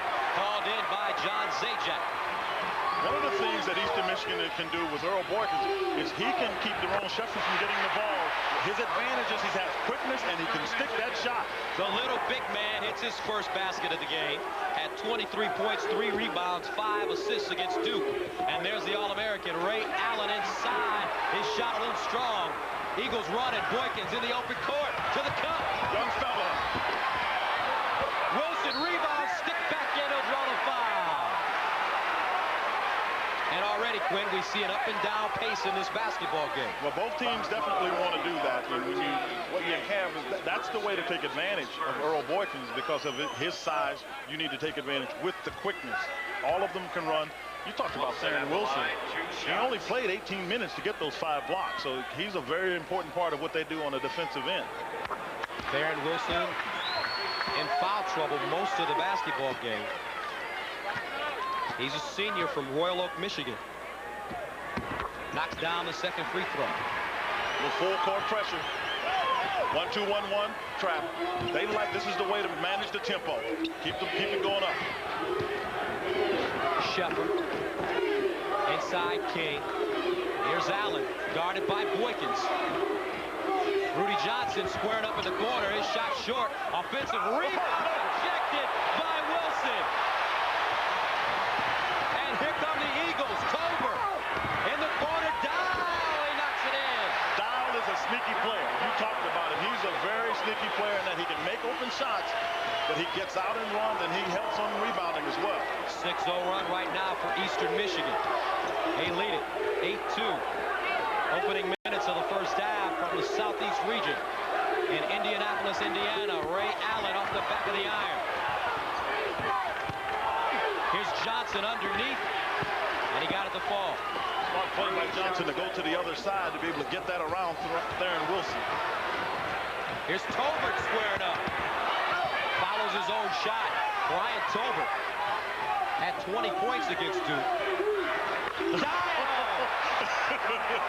Dialing long distance. You got it. How about that? I stole that from you. He dialed it way out. 11-4. Eastern Michigan coming out. They advanced to the Sweet 16 in 1991 before finally losing to North Carolina. Here's Kirk King, jump hook. Well, it's got to be King and Johnson is going to have to step up. So far, what they've not been able to do is make shots, and that's what Connecticut doesn't want to have necessarily. Those two guys taking it. Eastern Michigan wants them to take that shot. Jim Calhoun, a 22nd time out. Eastern Michigan rolling 13-4.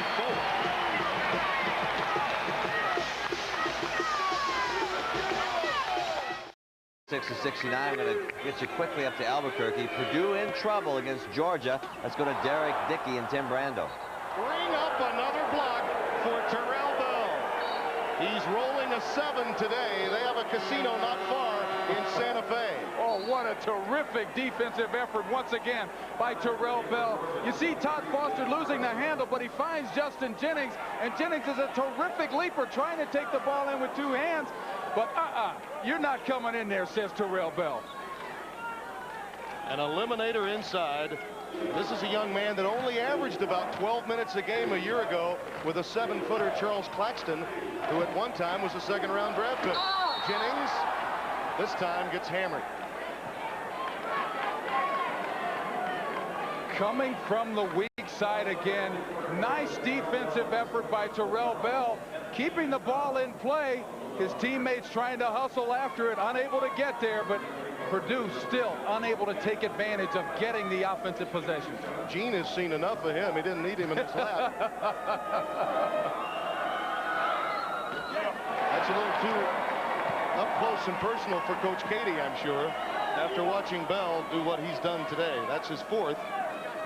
But at this stage, why not take a few chances? Well, the Boilermakers have to get the ball to the basket, but they also have to make free throws. Dove checks back in, Jennings out, as Coach Katie makes his own offensive for defensive substitution. 1:11 remaining and a 5-point Bulldogs lead. Just 2-possession game. The Boilermakers need a stop on the defensive end. Veteran move. Davis. Off again with Bertha Robinson getting it to the middle of the floor. And attacking the pressure instead of becoming conservative. Carlos with his own strong rejection. Offensively, when you're taking the ball out against pressure, you don't want to hesitate. Get the ball to the middle of the court. Once you get it, attack. Advance the ball up the court. Take advantage of it. Kedu Davis takes the ball right to the rack. But how about Carlos Strong? He's given Terrell Bell some support on the defensive end. He actually blocks this one with his backhand. Austin, a leaner, pulled down by the Bulldogs, and Brad Miller may be guilty of the personal. If so, that's his 5th. And that means both he and Brantley will have fouled out of this game today.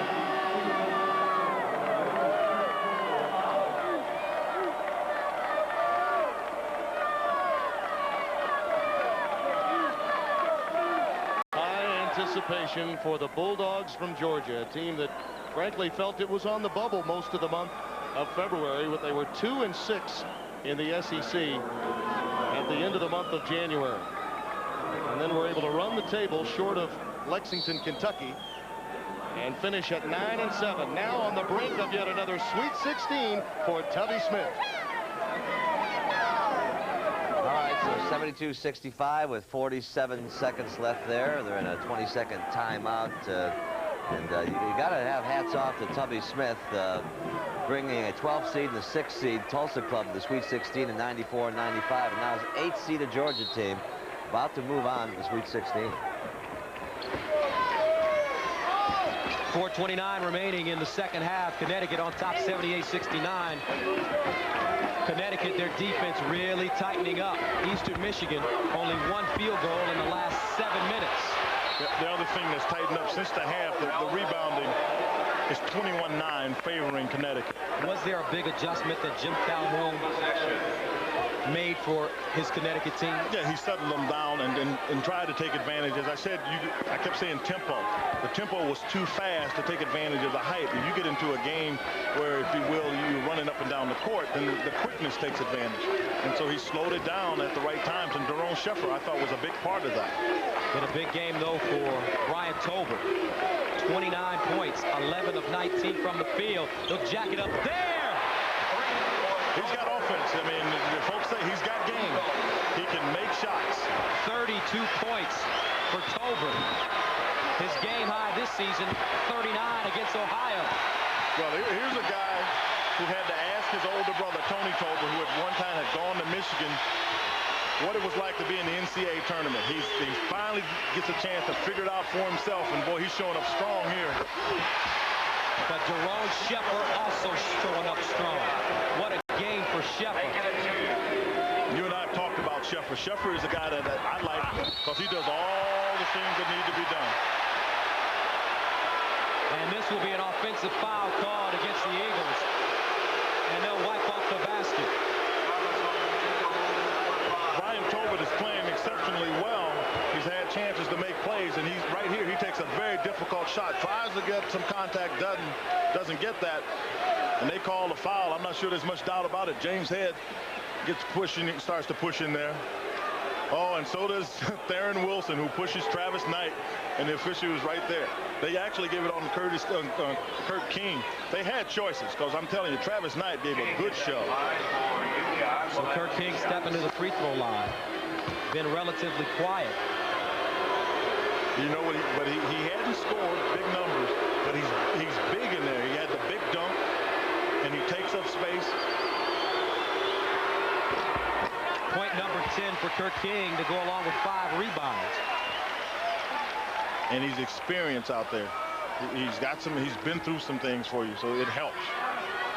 First couple of years he was at Connecticut, he came off the bench. He's now starting, and is probably made. One number 1 seed in good shape right now at this hour. Another in trouble in Albuquerque. Let's listen in and go to Derek Dickey and Tim Brando. Georgia leads 73-65.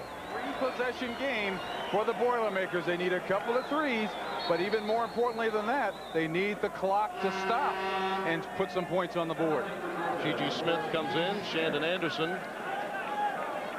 comes out. 1983. Hugh Durham's club finished in the Final Four at the pit, knocked out by Jim Valvano on that miracle run for the brass ring against Phi Slama Jama. And a foul, a push by Austin. That was the foundation for the Georgia program. They ran into difficulty in 1990, had not been to an NCAA tournament since. A very difficult decision for athletic director Vince Dooley in letting Hugh Durham go. And then Tubby Smith turns. All right, 39 seconds left now, 73-65 in Tubby Smith's club. Looks like they're going for the upset. Let's go back to Eastern Michigan and UConn. UConn up 84-72. Another bucket by UConn's Ray Allen gives Connecticut an 84-72 lead with 2:37 to go in the ball game. UConn trailed by 13 in the first half, but they have really turned it on here in the second half of play, especially on the defensive end. Tolbert underneath. On the defensive end, on the glass, Jerome Sheffer has been strong. Ray Allen, you and I were just talking about it. The game comes easy to him. You don't see him make many plays that, oh no, don't let that go in, please. I mean, and he makes plays like that. I mean, most people can't even conceive of doing it.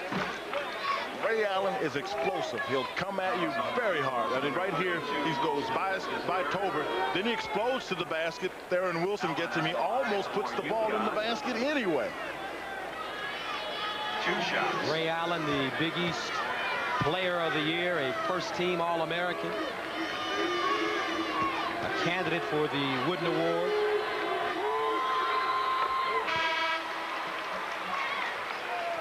Number 33. Allen, 23 points, 9 rebounds, and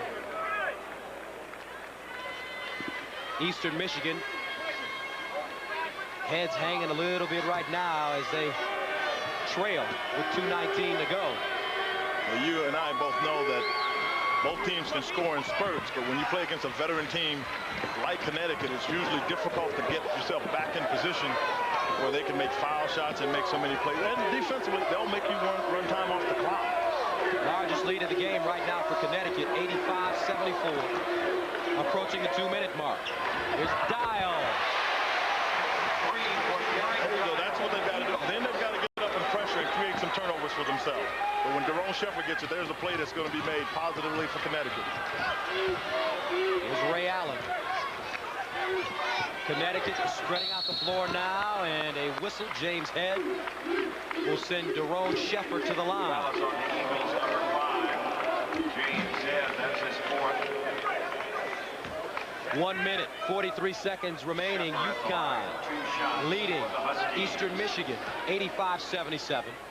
Jerome Sheffer, really the story for this Connecticut team, as he just took over in the second half, scoring points and coming up with steals and just basically directing traffic for the Huskies. Hey, he did it as well, and so did Ray Allen. And we had talked about at the top of the show whether or not Ricky Moore would have some impact, or the lack of Ricky Moore would have some impact.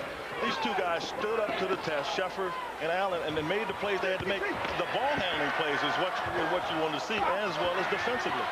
And a whistle inside. Kurt King called for the foul against Theron Wilson.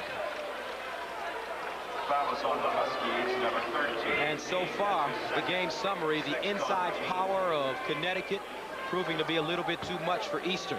Well, it's the combination of the inside power, 30 points in the paint, 22 offensive rebounds. But when your guards give you those kind of numbers, that's inside, outside. That's the mark of a solid basketball team and a team that definitely will make a run, a solid, serious run for the NCAA championship. So Theron Wilson, he's got 8 points. Number 11, Boykins. 16 points, rather, 8 of 8. For the Eagles. From the free throw line. Full court pressure, just got Boykins back in the game.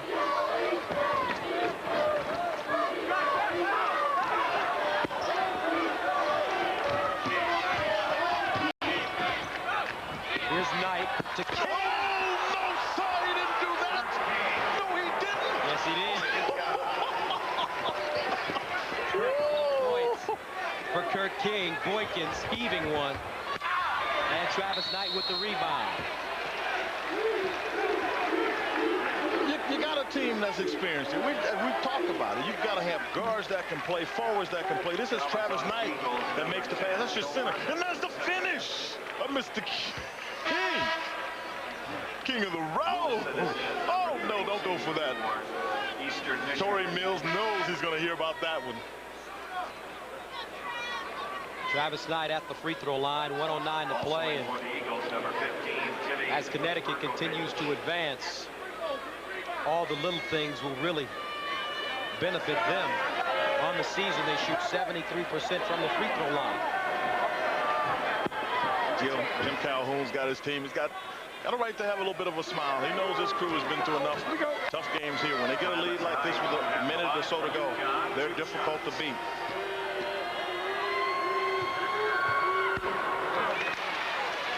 And our MVPs for Eastern Michigan. What a game for Brian Tolbert. 34 points, 13 of 23, and Daron Shepard. Ray Allen with a great game, but it was Shepard really making the difference for UConn.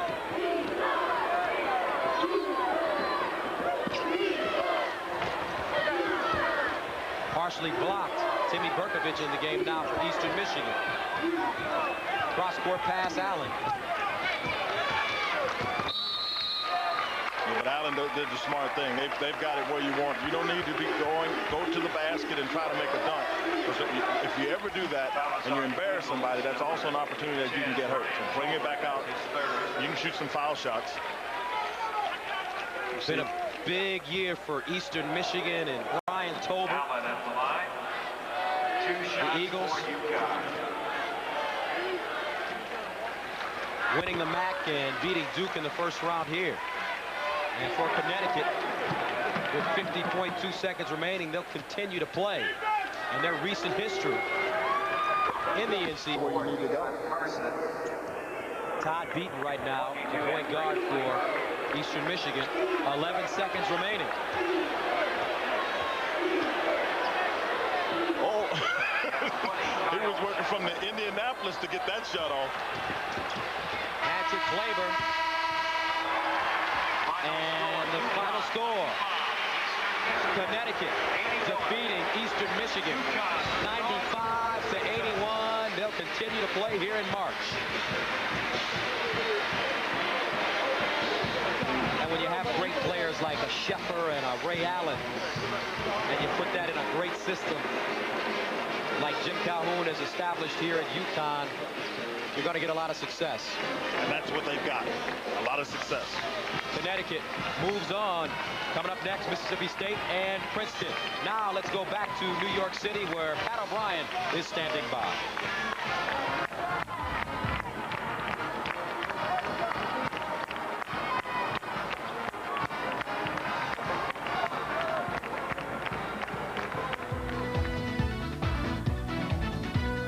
Pat O'Brien and Clark Kellogg here in New York. Let's send you right out to Albuquerque for the end of Georgia and Purdue. 2 games just ended. We'll bring you up to date on everything in a minute. I'm going to get you out to this final finisher. And we hope they decide not to utilize it. The Georgia Bulldogs have taken control of this game as an 8th seed, a 20-2 run in the opening half.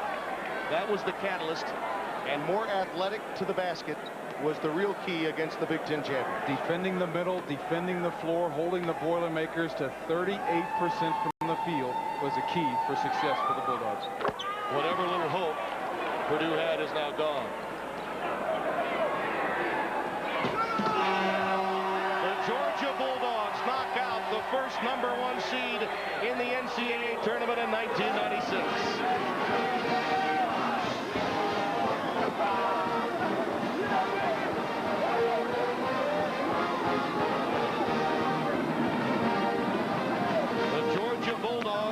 Into the Sweet 16, and for Tubby Smith, a third straight visit to the Sweet 16, 2 prior years at Tulsa.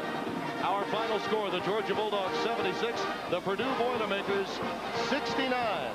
The genuine Chevrolet players of the game, Brandon Brantley from Purdue, and just a monster game for Terrell Bell. He had 15 points, 8 rebounds, 7 block shots on 5 of 5 shooting.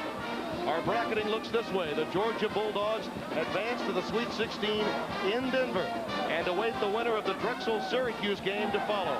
For Derek Dickey, Tim Brando saying so long for now in Albuquerque. Let's go back to New York and our Pat O'Brien. Pat? All right, Tim, Derek, thank you. Good job out there. And you can hear them celebrating at the Mellow Mushroom Pizza Shop down there in Athens, Georgia. You know, all the campus hang out. Usually, that's right, usually a football school. Today is very much a basketball school. And hats off to Tubby Smith for this one, huh? Yeah, tremendous effort. They got the lead with that run in the first half, and then were able to hold on to it with their quickness, spreading the floor, getting to the free throw line. 76-69 was the final there. Let's show you what the other 2 #1 seeds did this afternoon out in the Midwest. Kentucky and Virginia Tech, 84-60 was the final there. And out in Indianapolis, Connecticut handles Eastern Michigan, who hung in there for a while, 95-81. Let's go live to Dallas right now, and Mike Gorman is standing by with Rick Pitino. Mike, it's all yours. Okay, Pat, thanks very much, and big day for the SEC. We were just talking about that Georgia win, but congratulations, Rick, on a fine effort today. It was a fine effort. We felt our press was going to pay dividends in the fatigue department, not necessarily steals. So when we went against the half-court offense, we had them a little more tired, and they couldn't pound it inside as well. And again, this guy right here just continues to play brilliant basketball for you. He's a sensational basketball player. More important, I'm really excited about his improvement on the court. But off the court, he's always been a good kid. Now he's turning into a sensational leader.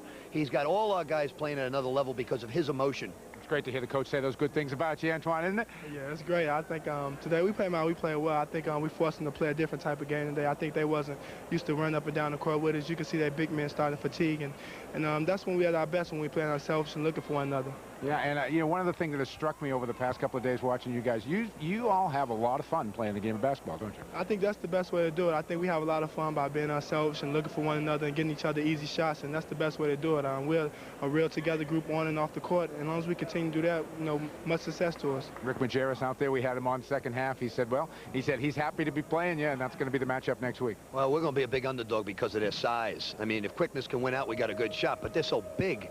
I wish some of those Western guys would come Kentucky's way. I mean, we're not even going to see Walter McCarty in the low post when that big center post is up, but it'll be a heck of a basketball game. Rick Majerus does a great job with that ball club. Van Horn showed he was all guts today, so we know we'll have our hands full. You know, I think one of the reasons why we're successful, we respect everyone, and I think that shows on our defense. Okay, Rick, congratulations to both of you. A great season. Continued good luck. Thank you. Okay, let's go back to New York City. Pat, you got it. Thank you, Mike. More often than not, you always have your hands full when you get to the round of 16 there. Coming up later today at 7:19, we'll show you that Princeton-Mississippi State game down in the Southeast. Then at 7:23. Continue their run as they take on Mississippi State. The Southeast region, Connecticut advancing over Eastern Michigan. Right now, it's Mississippi State and Princeton. Pete Carrill probably coming up with his biggest coaching victory against the defending national champions, and he did it by using his trademark, the backdoor cut. Well, they got to have that backdoor cut work. That's what they really like to do. They get an opportunity to beat you, they will. Right here with Lou Ellis, you'll take a look. Now, this is Charles O'Bannon. What they will do is run a man up. This is Goodrich, their leading scorer. He gets the ball. You have to watch him. But here, watch right here. You can see the head right there of Charles O'Bannon is turned. And then from there, watch. He's got to protect, because when the ball is dribbled that way, it is his responsibility to protect. And when he does, Lou Ellis goes back door for the patented Princeton layup. And your starting lineups. For Princeton, Lou Ellis, the freshman who hit the big shot. Chris Doyle, Steve Goodrich, Sidney Johnson, the captain, and Mitch Henderson. Dante Jones from Mississippi State, Russell Walters, Dampier, Marcus Bullard, and Darrell Wilson will try to have a better shooting performance this evening. Win one more for Carrill. That is the objective for the Tigers from Princeton. Maybe two more, maybe three more. Who knows? Well, in order to do that, they're going to have to beat Mississippi State. If you're thinking about Mississippi State side of the ball, there's some question by Richard Williams, their head coach, whether or not his team will take Princeton seriously enough. If UCLA had been here, he feels that they would have. With Princeton, their deliberate offense could very well pull Mississippi State out, away, and they've got to be patient. If they don't, they'll have problems. They need to pound it into Eric Dampier. Their officials, Charles Range, David Hall, and Mike Kitts. Princeton in the dark uniforms, Mississippi State in the light uniforms. And the tip is controlled by Eric Dampier and the Bulldogs. Mississippi State winners of the SEC tournament. A dramatic win over Kentucky. Today's tip. An Ivy League team has not advanced past the second round since 1978. Dante Jones was getting 79, excuse me. Yeah, Dante Jones, sorry, was getting ready to take that shot. Princeton came out in a 1-3-1 zone. They're concerned about the play inside. This gives them a chance to worry about the wings. And now they've gone to a bit of a boxing one. And they got Lou Ellis as a chaser. He's just chasing around, trying to get to the first open man. There's Bullard, rebound, Dampier. That's going to be the problem, getting Dampier far enough away from the basket. I don't see enough bulk on the part of Princeton to do that on the defensive end. Can they do it offensively? Only time will tell. There's a backdoor play. Sidney Johnson slashing down the lane, knocked out of bounds by Mississippi State. You see, you got to get a body of two. They really are going to have to get two bodies on Dampier. When the ball is there, there's nothing that Goodrich could do. Here's Chris Doyle, Goodrich. Just underway from Indianapolis. Johnson sneaking inside. What they've done is if Dampier is going to guard Goodrich tight, if he moves up, they call it a rub pick on the backside to be able to go and get the play down low because Dampier is up high. 2-3 zone by the Tigers. Here's Wilson. They're going to, if they play anything, even if it's man-to-man, it's going to have zone principles because it's the only thing you can do to be sure that Mississippi State does not be able to get the ball down to Eric Dampier by himself. It keeps at least two people around him. Rebound by Mitch Henderson. He had 8 points all in the first half against UCLA. Our score knotted at 2. Just underway. 18-12 remaining. Skip pass. Sidney Johnson spots up. And he shoots an air ball. It doesn't really bother him as it didn't in the game against UCLA. He shot poorly against UCLA at the beginning. Then he finally found his stroke late in the game. Hit a big three-pointer when they were down 7 late. Here's Russell Walters going around the world, and he can't get it to drop. I wonder if Mississippi State has the defensive presence or patience. That's the key because one of the things Princeton likes to do is to force you to play at least 25 seconds of defense. There's Goodrich trying to take Dampier off the dribble, and a rejection by the first team All-SEC center. Jones on the baseline. See how Mississippi State is subject to come back and get a quick shot. And if they've got to continually play 25, 30 seconds of defense, that's not something that most teams, not just Mississippi State, want to do. Henderson floating to the basket. A little too strong for Mitch Henderson.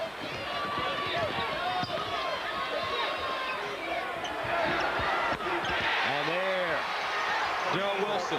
Another first team All-SEC. Averaged 18 points on the season. Out of Kennedy, Alabama, he's a senior.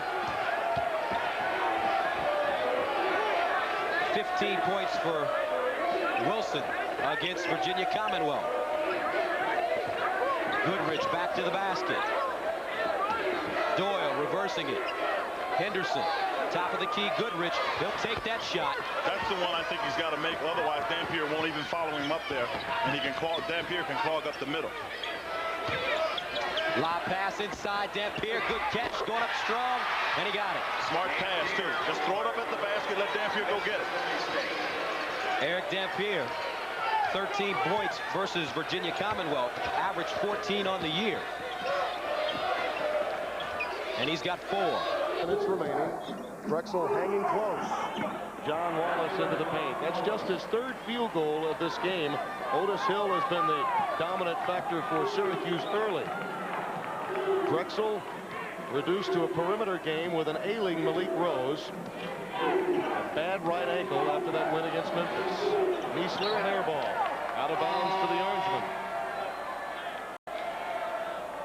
Most of Drexel's productivity has come out of the transition game. Their set offense is unable to work with Malik Rose, only a decoy. Drexel has not made a field goal the last 4.5 minutes because of setting up in the half court. Syracuse has been able to get the ball inside. If they can utilize their advantage with John Wallace and Otis Hill, they can take over this game right now. Reef Snyder's coming to the game for Hill. The 32 in white. Todd Bergen working against Myers. Wallace tries to get Rose away from the basket. Reef Snyder, Guitar, the rebound.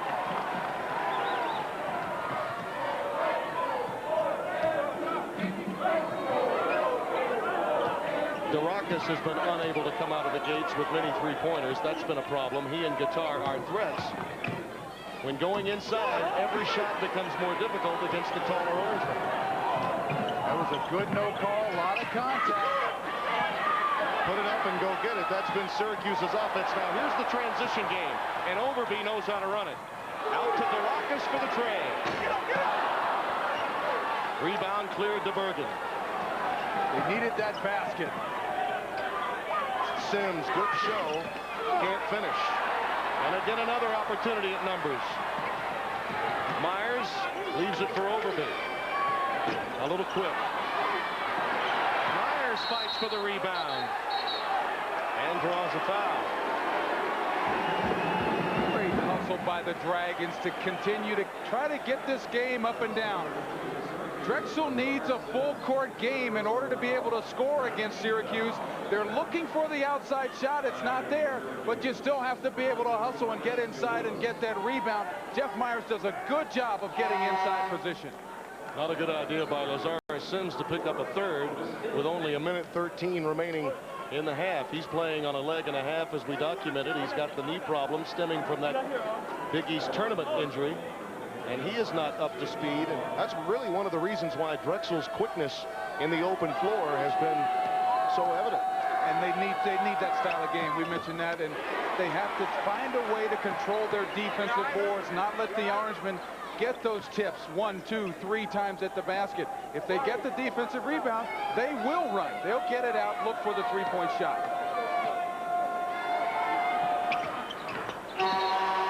Braheen Riley coming into the game, the sophomore out of Northeast High School in Philadelphia, PA. Needs a little time to work on that upper body, but 6'7", 175, it gives them more quickness to run this press. Yeah, it certainly does, but he doesn't need to be inside with a lot of contact. You can hear the crowd here in Albuquerque firmly behind the underdog, which has been very successful in this tournament to date. Our tournament summary, 2 of those 5 upsets coming right here.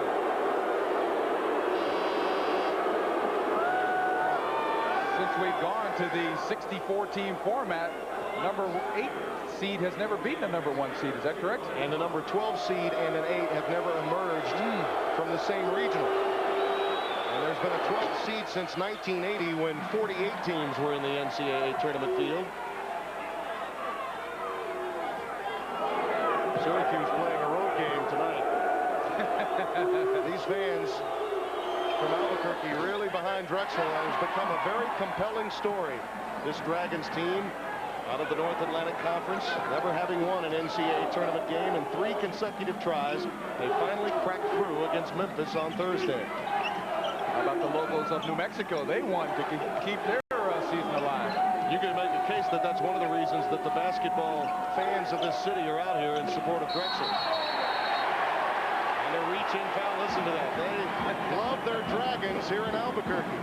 One of the few times Malik Rose was able to work real hard and receive the ball inside. You see he's got J.B. Reeves-Snyder, but he gives a right hand. He gives a left hand. He wants the ball down on the block. He doesn't have that explosiveness, but at least he does have the hands good enough to be able to catch it.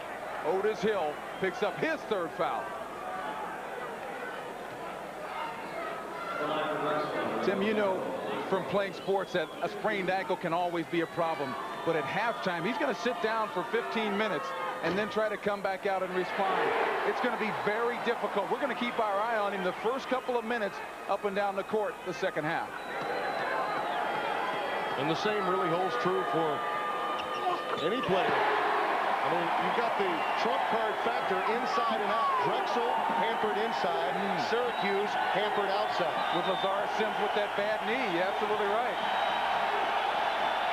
They're on their feet in Albuquerque, wanting a stop from the upstart from the net.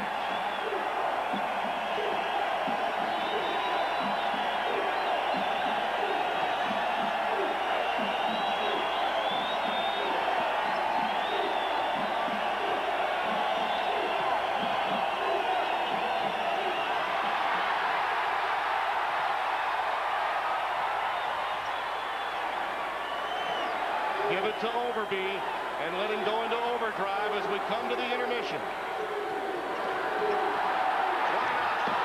Rejected by Wallace. They're at halftime, knotted at 24. Drexel and Syracuse. We'll keep you up to date on that game. There you see it, 24-24. Let's talk about tomorrow's triple header beginning at noon. We'll be here for more second round action. 12:15, New Mexico and Georgetown. About 12:25, Temple and Cincinnati. And then in our second round of games, Iowa, Arizona, North Carolina, Texas. Syracuse now leads Drexel 41-38, but getting a fight from them. 11:06 left in the game. Let's go to Derek Dickey and Tim Brando. Drexel trailing by 3, 9 minutes deep here in the second half. West Regional second round. So much history in this building. The pit in Albuquerque. Fry can't get it to go down. Drexel doing everything they can to hang with the number 4 seed out of the Big East. Continuing to hustle after loose balls. The Dragons are not giving up. Every time it seems that the Orangemen score a basket or two. A programming hint for those of you in the New York area who would like to see the Princeton game. You can find that on Sports Channel. Not often we ask you to switch off, but that's where that game is right now. Sports Channel, Mississippi State leading 49-36. As that Drexel defense sloughs off in the middle. They try to keep Wallace and Reeves-Snyder and Hill from being so dominant as they were at times in the opening half. What a huge basket by Todd Bergen. 3-point field goals, being kind to Syracuse in the opening round. Wallace the rebound, the quick outlet to Lazarus Sims. We touched on Malik Rose so often being injured. Sims playing on a leg and a half with that injured knee. Loose ball. And it will belong to Syracuse underneath. Great hustle by Cornelius Overby. He doesn't give up on this loose ball at all. He tips it out of the hands of Lazarus Sims, and he tries to stay with it. He still can't quite get it, but he wants this ball. He wants to keep possession of this ball for the Dragons. Wallace trying to get free on the baseline. Sims gets it to him. Working against Guitar. Rejected by Guitar. Overby, who has been reluctant to shoot in the last few minutes. Myers isn't. Off the back iron, Malik Rose, a putback, count it, and a foul.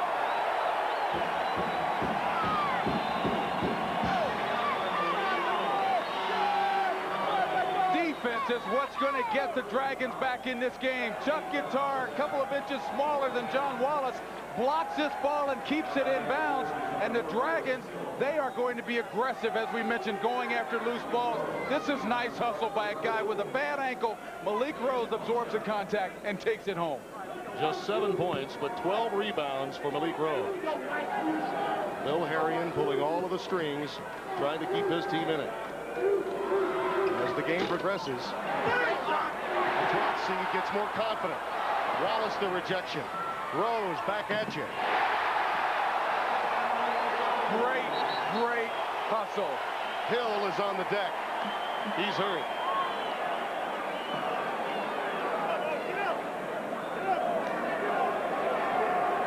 We mentioned it earlier, Derek. This is a Syracuse team that is not as deep as Drexel. And it sounds very strange. UCLA assistant coaches that team. They were a narrow loss away from making this NCAA tournament field themselves.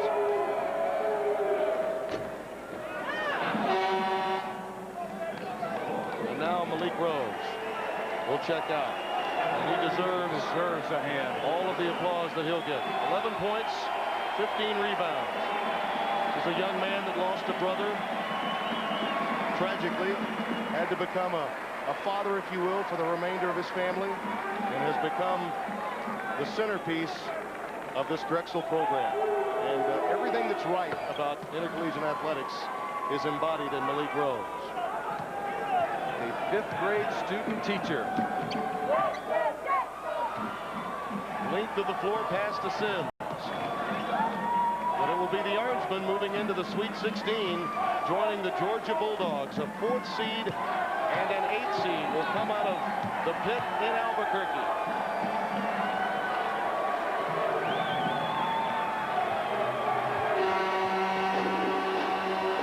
Jimmy Boeheim given a stern test from Bill Harrion. And the glass slipper comes off the Dragons from Philadelphia.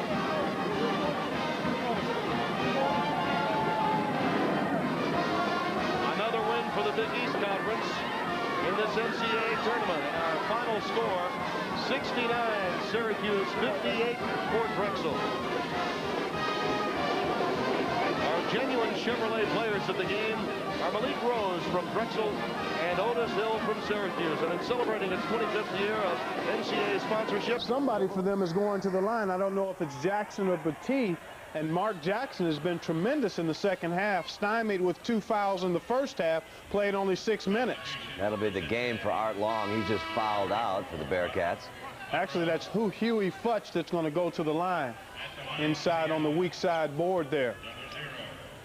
Temple from the line on the season, 61%. Today, 82%, getting their freebies. And you know, throughout the weekend, I've talked about the free throw game as one of the games within every game. And typically, the team that wins that game in the rebound game is going to win anywhere from 75 to 85% of your games. Let's see if he can keep the free throw percentage at 82 here and make this one. 4:38 left in the ball game. And he does. It's 64-59 now, as Temple tries to close it in against Cincinnati. You bet we'll keep an eye on that game for you. Meantime, let's send you back to Richmond, where it's still a 10-point game. He didn't miss anything. How about that?